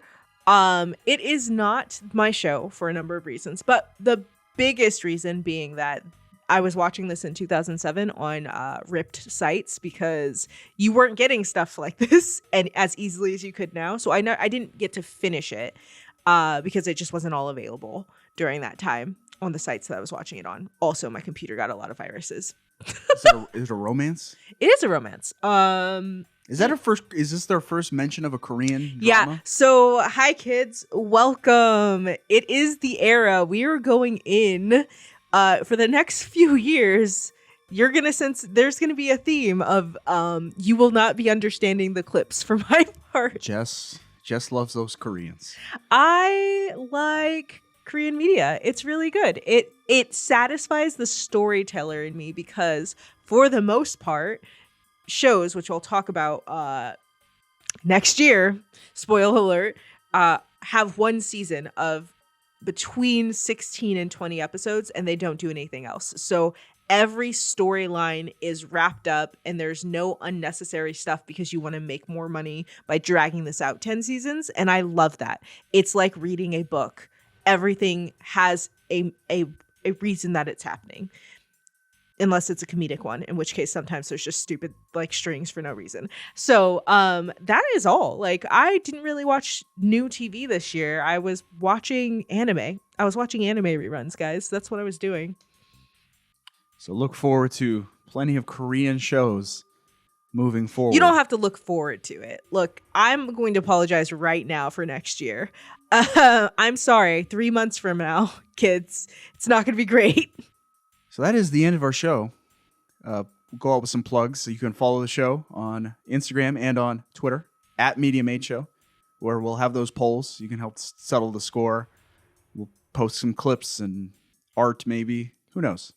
With these shows, who knows? You can do some favors. You can leave a review on your podcast platform of choice. Give us 5 stars or whatever else they do out there. Comment. Go on Twitter. Tell us what your shows and movies and music of 2003 are as we move into a new year. We like seeing that, you know. We do. You know, so we get a you know, at least one listener out there telling us what their media was each year. You do the same. Tell us what was your media of 2003. As for me, you can follow me personally on Twitter at RodTheMaster. I write for a video game website called ZeldaDungeon.net. I'm actually the boss there now. It's the writing team. I'm the guy in charge. Yeah, so if you're playing Tears of the Kingdom and you want to talk about it with Zelda fans, go to ZeldaDungeon.net. I host a wrestling YouTube show called Keep Kayfabe. That's Kayfabe. I got a new episode in the works. I got to edit it at some point about NWO Sting from WCW, World Championship Wrestling. So if that sounds interesting, check that out. If you're looking for me, I am on YouTube, but I'm also not on YouTube because I don't post anything. But if you want to see stuff that I have posted in the year past, Taming Tales on YouTube. And that is the only way you will find me. And we're going to close out this episode with like the one piece of pop music that's in Dead Like Me. Mm-hmm. They play it like 3 times. Yeah. It's good though. It's a song called Hell. It was appropriate. By Squirrel Nut Zippers. They were a big name in the 90s swing revival. You remember that? Yeah. No. It came out of the ska. So like ska was big in the mid 90s, obviously, you know. Mm-hmm. And then ska punk became a thing. But like an offshoot of that ska scene was the swing revival. Yeah. Whereas a bunch of dudes like, you know, getting their brass instruments out and trying to like bring back the swing of the 30s and 40s. Yeah. So the Squirrel Nut Zippers, they've got a 90s name, but they've got a 30s sound. No, it sounds like freaking Mighty Mighty Boss Tones, honestly, to me. Okay. But anyway, it's a decent song. We're going to close out with that. And we'll be back next time with our movies 2004.